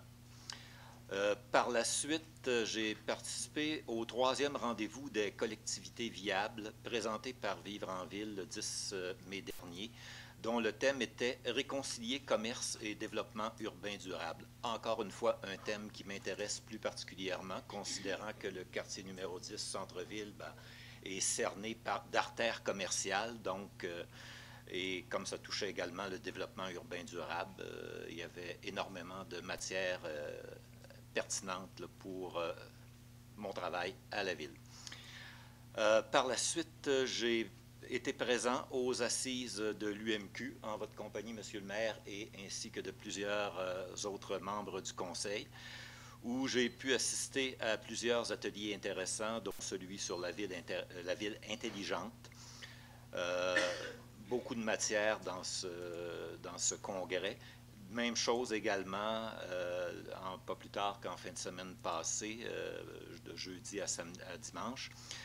J'étais présent en votre compagnie ainsi que de celle de M. Maisonneuve au congrès de la Fédération canadienne des municipalités, où là aussi plusieurs ateliers se sont avérés très pertinents, notamment celui animé par le Forum Jeunesse, que j'ai beaucoup apprécié.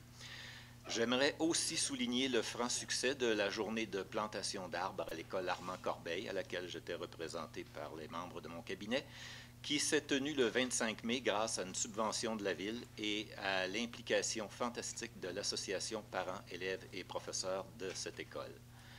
Enfin, dans mes activités à venir, je serai présent au Relais pour la vie ce vendredi avec une équipe du Nouvel Élan Terrebonne, et le 16 juin prochain à la course À votre rythme au profit de la Fondation Santé Sud de Lanaudière.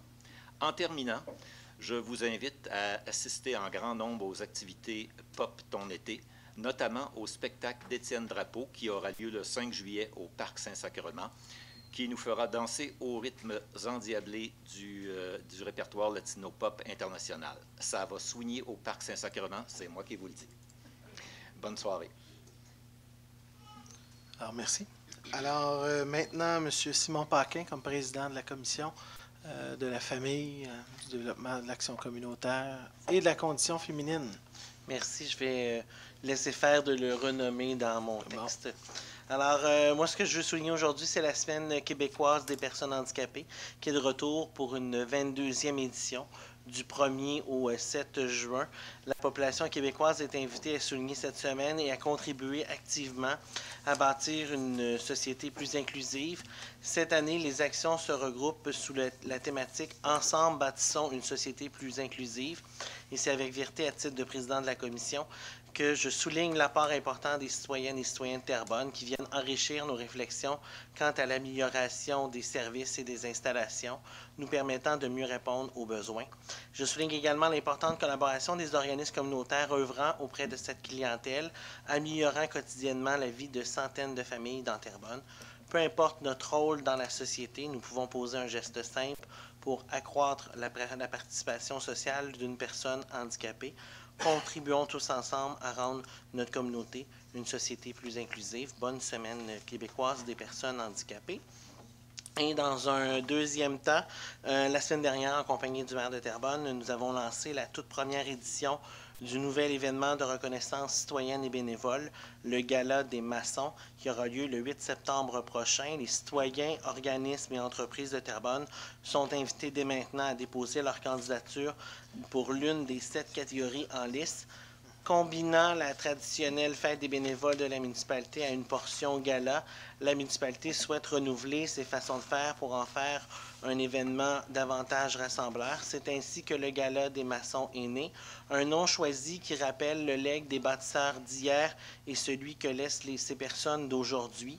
Le Gala des maçons fait évidemment référence à l'une des grandes familles fondatrices de Terrebonne, connue notamment pour sa curiosité intellectuelle, sa générosité philanthropique et son engagement social, mais pour aussi son important legs patrimoniaux qu'ils nous ont laissés.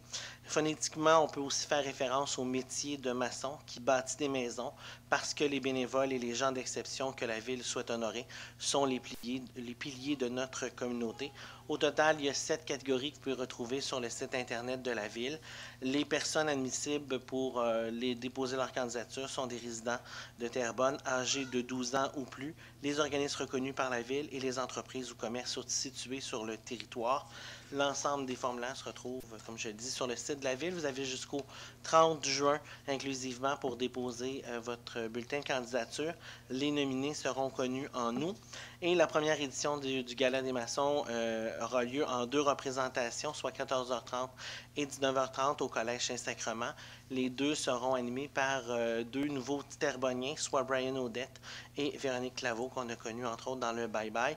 Et la prestation principale sera assurée par la légende André-Philippe Gagnon. Alors, c'est donc un rendez-vous. Et en terminant, j'avais bien sûr le rappel pour le relais de vendredi, compte tenu un peu de mon passé philanthropique. Je vous invite à être des nôtres ce vendredi et samedi pour vivre la 10e édition du Relais pour la vie de Terrebonne. Merci, M. le maire. Merci. Alors, M. Réal Leclerc, pour compléter. Allô, comme président. Allô, tout le monde. Allô. Comme président du comité consultatif d'urbanisme de CCU, je voulais prendre une demi-heure pour souligner le travail remarquable de la Ville, de l'équipe de Michel Larue à l'urbanisme et de notre administration dans le cadre de notre plan particulier d'urbanisme, le PPU, pour le secteur Vieux-Terrebonne. Première étape d'un plan plus global pour l'ensemble du centre-ville de Terrebonne. Cette consultation s'est échelonnée sur plusieurs semaines. Elle avait pour objectif de discuter et d'échanger avec les citoyens du secteur, tout comme de l'ensemble de Terrebonne, pour connaître la vision qu'ils ont pour le Vieux-Terrebonne. Jamais la Ville n'a entrepris de démarche aussi rigoureuse pour connaître l'opinion des citoyens. Je sais qu'avec notre administration, ce ne sera pas la dernière. Nous avons mis au cœur de nos engagements le dialogue citoyen et le PPU Vieux-Terrebonne en constitue un bon exemple. Plusieurs méthodes furent utilisées pour sonder le pouls des citoyens. Marche exploratoire, café-échange et une grande rencontre avait lieu samedi dernier, le 2 juin, pour échanger avec l'ensemble des citoyens, pour qu'émerge une magnifique vision de notre Vieux-Terrebonne et nous projeter ainsi dans son avenir. J'ai déjà hâte de lire les conclusions des différents rapports et sondages en lien avec ce programme particulier d'urbanisme. Nous serons en mesure, à l'automne, de vous arriver avec des pistes pour notre avenir.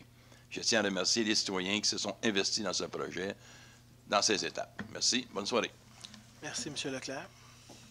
Alors, maintenant, quelques suivis de la dernière période de questions lors de la séance du Conseil du 14 mai. Alors, M. Guy Messier, M.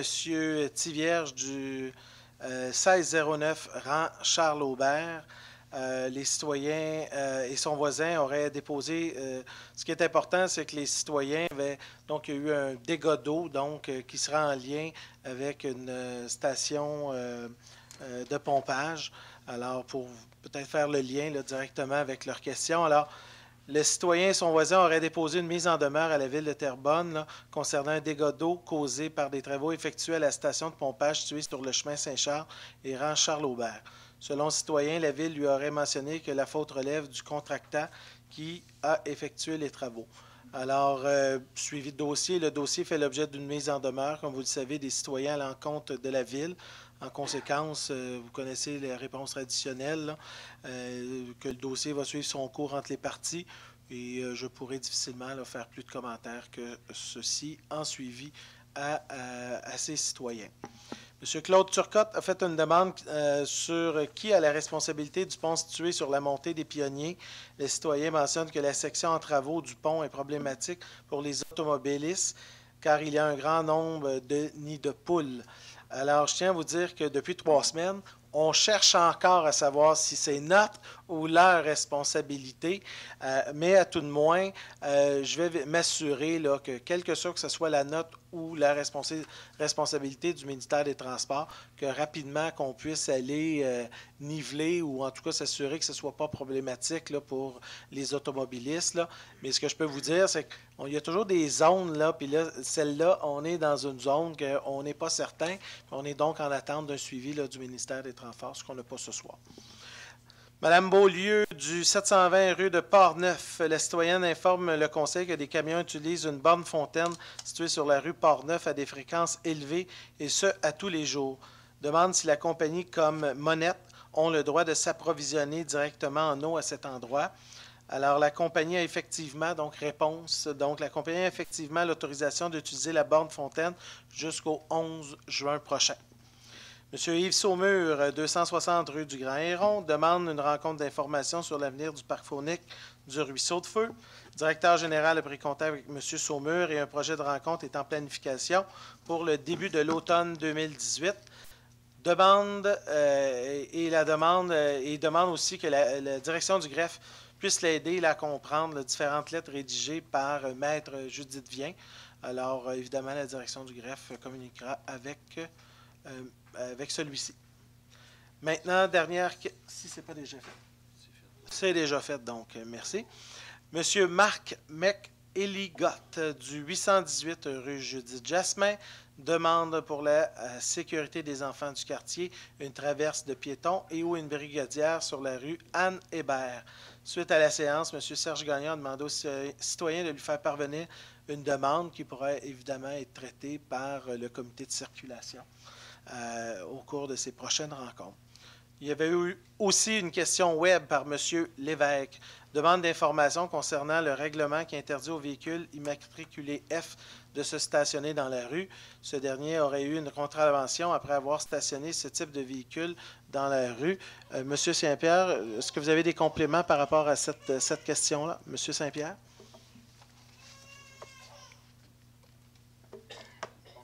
Qui c'est qui est allumé encore? Il y a un micro. Ah, je suis allumé. Oui, j'avais fait faire la vérification avec le service de police. Effectivement, il y a un règlement à la ville de Terrebonne qui interdit les véhicules immatriculés F de stationner dans les rues. Par contre, l'esprit du règlement visait pas les véhicules de promenade. Par contre, comme le règlement est écrit comme ça, on va à la prochaine commission sécurité publique revoir la possibilité de réécrire ce règlement, l'adapter pour qu'il vise la bonne infraction et non l'ensemble des véhicules. Excellent. Alors, c'est ce qui complète la période de questions des citoyens en termes de suivi. Alors, M. Brisebois, alors je vous écoute. Monsieur le maire, je vous remercie beaucoup. Pour enchérir avec M. Fortin qui s'occupe de hockey adulte. Allez-y. Moi, vous savez, j'ai une passion, c'est le hockey mineur. Et puis en fin de semaine, c'était le repêchage de la Ligue junior majeure. 4 joueurs. Et on a 5 jeunes de la ville de Terrebonne qui ont été repêchés. Alors, félicitations à ces jeunes hommes-là. Merci. Merci. Alors, M. Michaud. Oui, en fait, deux questions. Bien, pas deux questions, en fait, deux choses. Premièrement, aujourd'hui, malheureusement, bon, je voulais juste le souligner parce que j'étais là cet après-midi. C'était le 30e anniversaire, en fait, de l'école Arc-en-Ciel dans mon quartier. J'ai eu la chance de pouvoir y aller, le souligner, en fait. Vous savez à quel point que cette école, en fait, si les gens connaissent le quartier 16, c'était un pilier, en fait, cette école-là. Elle est là depuis 30 ans. C'est un pilier du développement de ce quartier-là. Pour avoir la chance, moi-même, d'avoir fréquenté cette école-là jadis, ça fait pas trop longtemps. Mais quand même, je l'ai fréquenté, donc c'était pour moi assez important d'être là. Autre chose, Monsieur le maire, vu qu'on est dans la période de questions, puis là, je suis encore sur le décalage horaire, donc je ne veux pas commencer à me tirailler avec vous ce soir par rapport à ça. Mais je voulais juste revenir, en fait, parce que ça a l'air que j'ai appris en revenant de l'avion, bon, la décision du conseil, comme quoi que j'ai été retiré de la commission des finances, et je trouve ça assez dommage dans le sens que, surtout, une fois que j'ai quitté, j'ai appris les mesures nécessaires pour m'assurer du tout, si tout était correct avec la commission, et malheureusement, j'ai appris rendu là-bas que c'était plus le cas. Et j'ai trouvé ça un peu dommage comme processus. Et pour la suite des choses, je ne sais pas si on serait en mesure, Mme Bellavance, de se rencontrer pour qu'on puisse juste, à la limite, revenir sur le sujet, parce que la façon que ça s'est fait, je pense que c'est assez questionnable. Et ce serait important, je pense, qu'on puisse avoir une discussion sur ça au moins. me tente pas d'avoir un débat politique ici, mais je trouve que ce serait intéressant, à la limite, d'en discuter. Et sur ça, parce que là, il paraît qu'on ne peut pas savoir les conseillers qui sont présents à ces commissions. Ça serait, je pense, puis je lance l'idée ce soir, puis je ne fais pas une motion par rapport à ça, mais je lance l'idée. Ça se fait, j'ai fait mon stage en France dans le passé, et ça se fait dans l'hémicycle française, c'est-à-dire qu'il y a une compilation de la présence des députés sur les commissions ou sur d'autres administrations. Je pense que ce serait intéressant que la Ville de Terrebonne adopte une telle politique.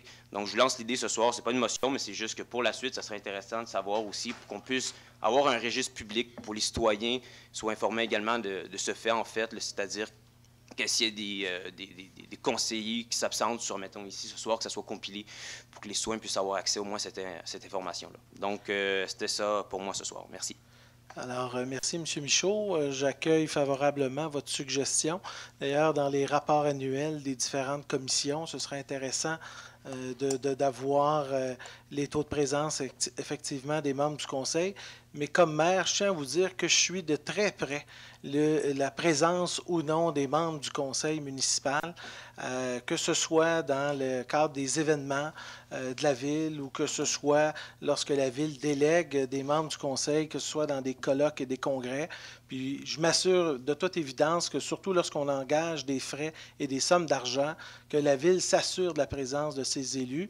Et d'ailleurs, dans l'analyse, au-delà du taux de présence dans les commissions, il y a aussi l'enjeu de la rémunération. Et il est fort probable là, que dans la politique qui va être discutée à la commission de Mme Bellavance, qu'il y ait peut-être deux formules. L'une d'un salaire de base des élus qui siègent dans les commissions, mais qu'il y ait aussi ce qu'on appelle des jetons de présence qui pourraient faire en sorte qu'en bout de ligne, on arrive au même montant qu'actuellement, mais qu'à tout de moins, il y a une pénalité lorsqu'un élu s'absente pour des raisons autres que l'administration municipale. Si un élu s'absente pour des raisons de santé, c'est une chose, mais quand c'est des absences pour des activités professionnelles et personnelles, bien, à ce moment-là, c'est un élément qui pourrait être étudié. Et moi, personnellement, je siège dans beaucoup de conseils d'administration et il y a ce que j'appelle cette formule-là, la MRC Les Moulins. C'est comme ça que ça fonctionne aussi.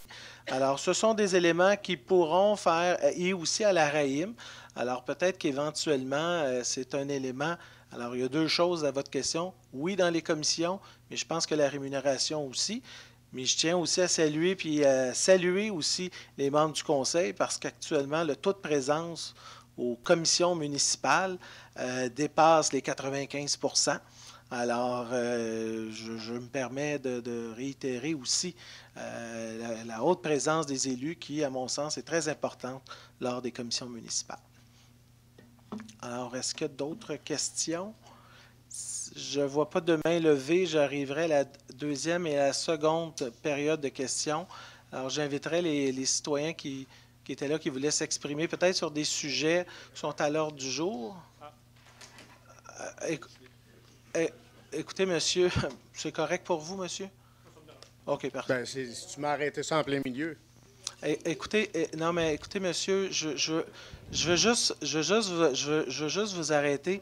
Il y a un règlement qui est très clair qui dit que lorsque vous venez à la période de questions, il y a un maximum de 5 minutes et vous pouvez poser 2 questions. Et c'est comme ça pour vous et c'est comme ça pour tous les participants. Il y en a qui ont passé plus que 5 minutes. Là. Oui, c'est ça, je comprends. Mais je pense que on a été, lors de votre première intervention, somme toute, suffisamment tolérant quant au temps et au nombre de questions. Alors, je ne pense pas qu'on a cherché à vous brimer quant à vous exprimer. Alors là, vous revenez pour une deuxième intervention. Alors, je vous écoute et je vais prendre vos questions aussi. Bon, depuis que vous avez enlevé les blocs, c'est certain que le trafic, ça passe, mais pas à moitié. Là. Caroline Desbiens m'avait promis de mettre des pancartes de 30 km/h. Pas été fait. 2 pancartes de nos trucks. Pas été fait. Après ça, elle me dit qu'il y aurait de la surveillance policière. Personne qui sort de la rue d'Angoura fait ses stops, ça roule. Là. On parle de sécurité, là. Il n'y a rien qui se passe, il n'y a jamais eu de police qui vient là. Elle m'avait dit qu'il y aurait de la surveillance policière, puis il n'y en avait pas. Mais je veux juste m'assurer, je vais faire une vérification à cette question-là. Quand vous affirmez qu'il n'y a jamais eu de surveillance policière... On n'en a pas vu encore. Non, mais je prends votre question, puis je vais formuler ou je vais aller vérifier si c'est bel et bien le cas avec nos gens du service de police. Peut-être que je pourrais revenir à une prochaine séance du conseil. Et si c'est bel et bien le cas, je vais le confirmer. Si ce n'est pas le cas, je pourrais peut-être vous sortir les dates où il y a une présence policière dans le secteur. Parce que je ne voudrais pas que les gens qui nous écoutent prennent ça qu'il n'y a jamais eu de policiers. Parce que nos corps policiers enregistrent chaque secteur, chaque rue et les heures où ils étaient présents. Fait que je voudrais juste pas pour vous que les gens qui nous écoutent qu'on prenne pour acquis. Moi, je ne peux pas vérifier. Vous comprendrez que je n'ai pas mis un GPS en dessous de chaque voiture d'autopatrouille. Puis je ne regarde pas ça chaque soir pour savoir où ils ont été pendant leur journée. Moi, je pourrais te confirmer que ça serait payant. Vous, oui, je comprends. Oui, ça, je comprends. Mais ce que je veux vous dire ce soir, c'est que je ne peux pas vous confirmer que jamais il n'y a eu aucune autopatrouille sur ce secteur-là. Alors, je pense que c'est des vérifications qu'il faut faire, là. Bon, là, je voudrais que vous répondiez à ma dernière question. Oui. C'était que vous étiez au courant que les no-trucks ne passaient pas depuis le mois de novembre quand vous avez débloqué ça, puis vous avez envoyé la lettre il y a 3 semaines? Écoutez, l'exécutif a entériné un dossier complet il y a 3 semaines. Pour le reste, entre le mois de novembre et le mois de ce comité exécutif-là, honnêtement, je n'ai pas plus d'informations. Ce que je vais vous revenir avec la réponse, est-ce qu'il y a une raison ou il y a une technicalité bien précise, là? Mais ce soir, je n'ai pas la réponse à cette question-là, mais elle me brûle les lèvres depuis le début de la soirée. Mais là, je ne vais pas vous donner des réponses. En espérant que ça ne sera pas aussi long que le stop.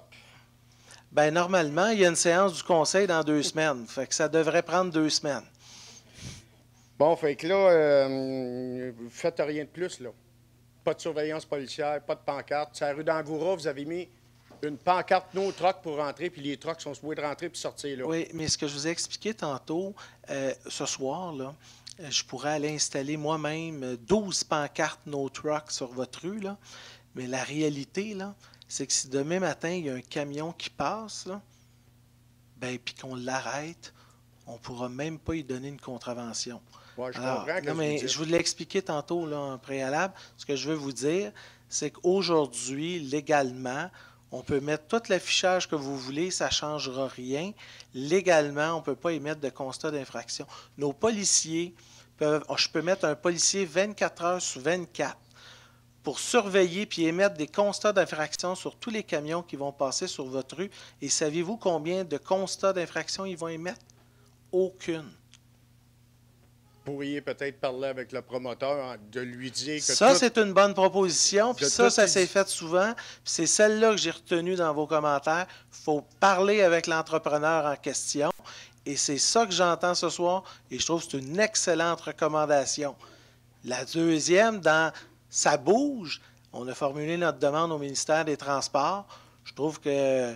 On lui met de la pression que ce soit le plus tôt possible parce qu'on espère, dans les plus brefs délais, corriger cette situation. En tout cas, je trouve que le service est pas mal lent depuis que vous êtes au pouvoir. Bien, je présume. Bien, je vous remercie de vos commentaires, mais moi, je trouve que, honnêtement, toutes les demandes qui ont été faites, ils suivent leur cours normal, puis il y a un petit bout qu'on ne contrôle pas, c'est celle au ministère des Transports du Québec. Pour le reste, honnêtement, on a la même équipe municipale. Nos employés municipaux font leur travail, sont des gens professionnels. Peut-être que des fois, on pourrait être meilleur. Mais là, dans ce cas-ci, on continue puis on avance. Pour le reste, là, ce soir, je ne vois pas ce qu'on va s'en aller. Là. Dernière question. Vous prévoyez-vous ramasser le gravier dans les rues? D'habitude, c'est fait milieu d'avril, c'est fini. Pardon? Le gravier dans les rues. Le balai, vous parlez du balai? Bien, écoutez, je vais vérifier sur votre rue à quel moment ils sont passés ou aussi quand est-ce qu'ils vont passer. Je tiens à vous dire que les opérations de balai dans les rues, je tiens quand même à vous préciser que cette année, on a commencé 2 à 3 semaines un petit peu plus tard pour des raisons que vous connaissez très bien. Le nombre de véhicules qui passent sur notre rue, là, il y en a de la garde-note. Bon, bien, parfait. On en prend bonne note. Merci. Bonsoir. Bonsoir. Mathieu Goyette, 500 rue Saint-Pierre.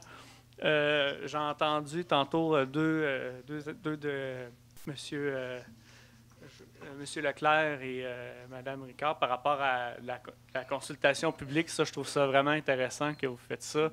J'ai assisté d'ailleurs samedi au forum dans le Vieux-Terrebonne. C'était vraiment bien, là, bien présenté. Je n'ai pas pu assister au complet à cause j'étais avec ma fille. Des fois, c'est sûr que pour les enfants, c'est un peu plus long, mais en général, j'ai vraiment apprécié l'expérience. Une autre chose aussi, ma question, en fait, que je voulais vous poser par rapport à tout ça, moi, ça fait quelques années que je m'intéresse aux organisations, le fonctionnement des organisations et tout ça. Puis, on avait parlé un petit peu au début de l'année par rapport au rapport de l'ENAP. Je voulais juste voir comment que ça allait en ce moment à ce niveau-là. Écoutez, au cours des prochaines semaines, il va y avoir une communication publique à cet effet-là. Alors, je n'ai pas pour habitude d'annoncer ce qui va être dit dans quelques semaines, mais il va y avoir déjà donc un compte-rendu après 3 mois, alors, et les étapes subséquentes qui vont venir. OK.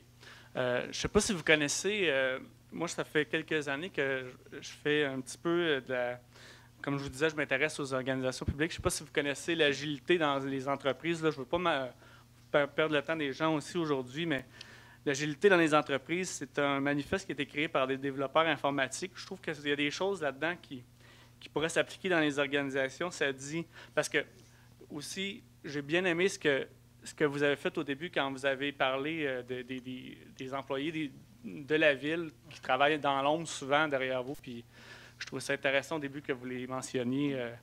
Puis ce que ça dit dans le fond, ce manifeste-là, ça dit les individus et leurs interactions plus que les processus et les outils, un logiciel qui fonctionne plus qu'une documentation exhaustive, la collaboration avec les clients plus que la négociation contractuelle, l'adaptation au changement plus que le suivi d'un plan. Donc, c'est un manifeste qui est fait avec Agile Montréal, c'est l'agilité, en fait. Puis aussi, ils font une conférence, là, ça s'appelle, en fait, c'est un peu les mêmes gens. Ils font une conférence, ça s'appelle Spark the Change. Je vais juste vous lire un petit peu ce qui est écrit sur le pamphlet. Ça dit Spark rassemble des agents de changement provenant de tous les domaines et industries avec une seule mission, travailler ensemble afin de déclencher un changement positif et durable. J'en ai quelques-uns, je pourrais vous les passer. C'est vraiment juste pour partager l'information. Je vous remercie. Je vais en mettre aussi sur la chaise ici, ceux qui dans la salle que ça les intéresse. Donc, je vous remercie beaucoup. Monsieur Maisonneuve, vous avez quelque chose à ajouter? Oui, bien écoutez, je suis fier sur le comité de transformation. Parce que vous parlez, par exemple, méthodologie Scrum, des choses comme ça. Je suis très à l'aise avec ça, je connais ça. Mon collègue qui est le président, qui n'est pas là ce soir, Jacques, travaille aussi, puis on est très au fait de ces choses-là. Je travaille dans le réseau de la santé avec les réorganisations aussi, donc on apprend les méthodologies aussi, puis le Lean Six Sigma, ces choses-là. Donc, effectivement, ça s'en va dans qu'est-ce qu'on fait avec qu'est-ce que vous avez parlé. Super, merci. C'est beau? Ça fait plaisir. Merci. Bonsoir. Bonsoir, M. le maire. Gabriel Gauthier, 172 du Cristal. Je parle fort, moi, j'ai pas besoin de micro. Ah, mais il faut un micro parce que la caméra, elle ne capte pas vos paroles. Ah, OK. Simple petite question sur 7.1, le décret relatif au moratoire pour toute fermeture de fossés. C'est quoi les motifs qui amènent la Ville à amener un moratoire d'1 an sur la fermeture des fossés? On le sait qu'à la Plaine en particulier, c'est un enjeu qui, moi, pendant la campagne électorale, on en a parlé énormément. Donc, j'aimerais avoir peut-être de savoir, dans le fond, les technicalités derrière cette décision-là. Je vais laisser M. le directeur général faire les explications. Bonsoir, M. Soriol. Bonsoir. Alors donc, écoutez, le ministère de l'Environnement a adopté en 2012 une politique sur la gestion des eaux pluviales.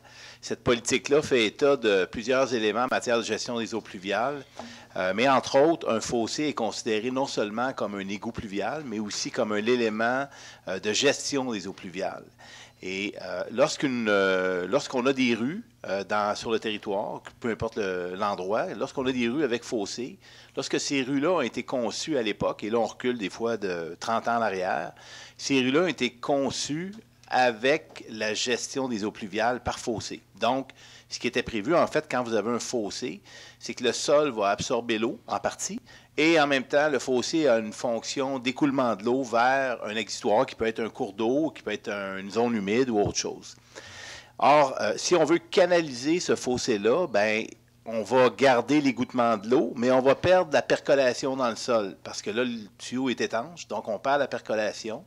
Et donc, souvent, ce qu'il faut faire, c'est qu'il faut aller compenser à la fin de la rue par des ouvrages, soit un ouvrage de rétention ou de sédimentation des eaux.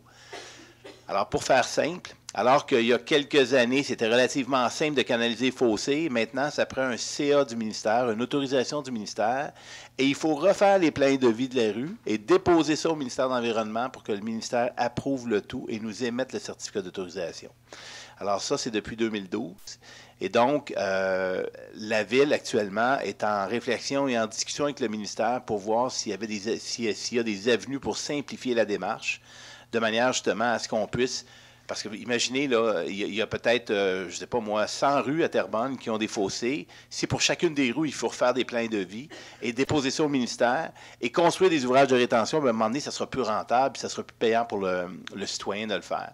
Alors, il faut trouver des avenues avec le ministère et on est en discussion avec eux pour essayer de trouver des solutions. Bon, bien, ça répond très bien à ma question. Merci beaucoup. Merci. Bonsoir, Mme Mathieu. Bonsoir.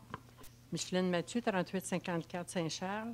Vous avez au 8.2, vous avez déjà une première dérogation à votre règlement dans les zones situées pour autoriser les usages religieux. Alors, j'aimerais savoir, qu'est-ce qui sera installé sur la rue Grande Allée? Oui, Michel. Alors, bonsoir. Monsieur Michel Larue va vous donner avec exactitude. Je tiens quand même à préciser que le dossier a fait l'objet, dans un premier temps, d'une discussion au comité consultatif de l'urbanisme, auquel 7 citoyens, 4 élus y sont présents. Il a aussi fait l'objet d'une discussion au sein, en plénier, entre les membres du conseil municipal, donc les 16 membres du conseil municipal. Et sur ce dossier, quoique il y a eu des orientations et des aspects très bien précis là, qui ont été orientés pour la direction de l'urbanisme, je tiens tout de même à souligner, somme toute, une unanimité, là, que ce soit des élus, mais aussi du comité consultatif sur les barèmes et l'encadrement vis-à-vis ce dossier-là, qui n'est jamais un dossier facile, mais qui est un dossier qui a été traité, je pense, dans une séquence et avec beaucoup d'ouverture. Alors, je laisserai peut-être M. Larue là, donner les informations plus précises là, quant à ce dossier-là. Parce que moi, je vais vous donner des informations après sur les églises de Terrebonne. Oui. Alors, M. Larue? Oui, M. le maire. Naturellement, les gens ne sont pas sans savoir que la ville de Terrebonne, au cours il y a environ 2 ans, a modifié sa réglementation pour ne permettre les églises ou les lieux de culte seulement qu'aux zones où celles-ci étaient déjà existantes. Oui, tout à fait. Donc, et l'ensemble du territoire de Terrebonne, à l'exception de ces zones-là, n'était plus permis. Et à ce moment-là, par contre, le Conseil a toujours été d'avis qu'une recommandation pouvait leur être formulée suite à des demandes qui allaient être faites. La question ici que vous posez, c'est un lieu de culte qui aurait lieu sur Grande Allée, où est-ce que, cependant, on aurait une disposition particulière et spécifique à la zone complète où seulement 850 mètres carrés de superficie de plancher serait autorisé à l'intérieur de la zone pour confiner cet espace-là à un lieu approprié là, par rapport au requérant ou la demande qui a été faite tout simplement. Et on ne peut pas distinguer, comme vous le comprendrez en réglementation de zonage, le type de culte. Ce sont des lieux de culte, peu importe lesquels il a un droit d'usage. C'est ça. Ça peut être musulman, ça peut être n'importe quoi. Moi, je peux vous dire que l'évêque de Saint-Jérôme, peut-être que vous n'êtes pas au courant, mais on a 3 églises à Terrebonne et il devrait en rester seulement qu'une. Ils sont en grande discussion. On est vraiment en recherche et puis on voudrait bien en garder au moins 2, mais c'est officiel que l'église, à peu près officielle en tous les cas, que l'église Marianne Blondin va disparaître et probablement la Chenet aussi. Alors, vous ne parlez pas de celle de la Saint-Charles. Oui, non, mais celle de la Plaine n'est pas dans c'est dans un autre diocèse. Là. Je veux juste m'assurer pour pas que les gens nous écoutent. Puis, oui. La Plaine est vraiment fait partie d'un autre diocèse. Mais dans Terrebonne, on est 3 églises quand même. Saint-Charles, Saint-Louis, puis Marianne Blondin. Et puis l'évêque oblige, puis il travaille très fort. Il y a un comité qui travaille très fort là-dessus. Alors, je ne voudrais pas que nous autres, on reste à un moment donné obligatoire parce qu'il n'y a pas assez d'argent, il faut en faire main, puis il n'y a pas assez de monde non plus. Qu'on est vraiment coincés, nous, et qu'on soit inondés de centres de culte de d'autres religions qui prennent vraiment le contrôle dans une ville que nous autres, on est vraiment contrôlés par l'évêché. Je suis très mal à l'aise avec ça. C'est à ça que je tenais à vous dire que nous autres, on va probablement tomber juste à un, et puis ça ne fait pas notre affaire, mais pas du tout dans Terrebonne. Ce que je vais vous dire ce soir, depuis quelques semaines, quelques mois, il y a une rencontre qui a été sollicitée là, de part et d'autre pour avoir un échange avec les représentants là, ici du secteur Terrebonne, et j'exclus le secteur La Plaine, là, puisque c'est un autre diocèse. Là, je veux juste m'assurer pour justement avoir un dialogue, une discussion avec eux. Notre préoccupation, elle est multiple. D'abord, notre première préoccupation, si une telle décision est prise, de quelle manière, comment vont être disposés les lieux de culte qui pourraient éventuellement ne plus rester. Ça, c'est aussi, ça, je pense que c'est un élément qui nous préoccupe. Deuxième aspect, je tiens tout de même à préciser que il va falloir aussi que les citoyens se mobilisent. Je pense que, notamment pour les gens du secteur Lachenay, ça peut être la même chose. Caroline pourrait peut-être ajouter un certain nombre. Mais je pense qu'il y a un élément aussi où l'administration municipale, elle n'est pas dans un mode de contrôle. Elle ne peut pas dire « j'empêche la fermeture d'une église ». Absolument pas. Elle ne peut pas le faire. C'est l'évêque qui contrôle. C'est l'évêque qui contrôle. Alors, ça, c'est un bout. Moi, je pensais que c'était le maire qui contrôlait, mais là, sur cet aspect-là, il faut croire que non. Non, mais votre poids peut être très puissant. Je sais, aussi. on peut. Hein? Alors, c'est vraiment. Excusez. Votre poids peut être très puissant. Non, mais j'aime mieux. 16, une chance, vous n'avez pas dit très pesant, là, parce que là. Puissant. Puissant, OK. Pesant. Oui. Mais Mme Desbiens avait peut-être quelque chose à ajouter là, pour. Oui. Moi, je fais partie de la paroisse Marianne Blondin. Je suis très impliquée. Puis, ça fonctionne très bien, Marianne Blondin. Très, très bien. Moi, en tout cas, je défie tout le monde de venir le dimanche, que ce soit à messe de 9h ou de 11h. C'est extraordinaire, c'est rempli. Pour ce qui s'agit des autres églises, je ne le sais pas. Mais je crois qu'au niveau de l'évêque, je le sais qu'on est dans un moment très précaire, mais je crois qu'on a à peu près 4 ou 5 ans avant qu'ils prennent la décision. Donc, il ne faut pas s'alarmer. Parce que je sais que moi, je m'implique, puis il va falloir qu'on regarde à faire des activités et tout ça pour regrouper les gens, mais je pense qu'il y a possibilité de regarder puis de faire quelque chose. Puis on a quand même une église aussi qui fait partie du patrimoine, mais... c'est ça. Oui. Alors, c'est très... je suis bien heureuse d'entendre 4-5 ans, parce que moi, c'est pas tout à fait ce que j'entends, là. Non, c'est pas là. C'est beaucoup plus court. Et puis, je trouve ça très dommageable, parce qu'on est à Saint-Charles, on était la première église du coin. Alors, c'est malheureux, mais il ne faudrait pas non plus qu'on soit débordé par d'autres sortes de religions, qu'il y en ait un peu partout. Puis, il faudrait, tant qu'à contrôler, si l'évêque contrôle de même, il faudrait peut-être vous mettiez vos mitaines, vous autres aussi, puis vous contrôliez pour les autres religions. C'est ce que j'avais à vous laisser savoir. Très bien, mais je tiens à dire qu'on ne libéralise pas tout. Puis ça étant dit, moi, je veux que notre église de Lachenay demeure.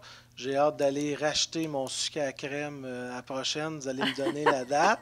Alors, vous savez que la dernière fois, j'y ai à peine goûté parce que je l'ai laissé traîner sur la table, puis c'est mon chien. Bravo, hein? Qui était malade, mais bon. Ouais. Alors, il faut que je me reprenne une deuxième fois. Lui, il était bien content, mais pas moi. Mon gris-gris, oui, c'est ça. En tout cas, j'aimerais ça que vous suiviez ça, vous autres. De très près. De près. Merci. Bonsoir. Bonsoir, Janine Cossette, 1420 M. Forget, Terrebonne. Alors, moi, je suis un petit peu plus curieuse que Mme Mathieu. J'aimerais savoir, sur la rue Grande-Allée, ce serait où le terrain?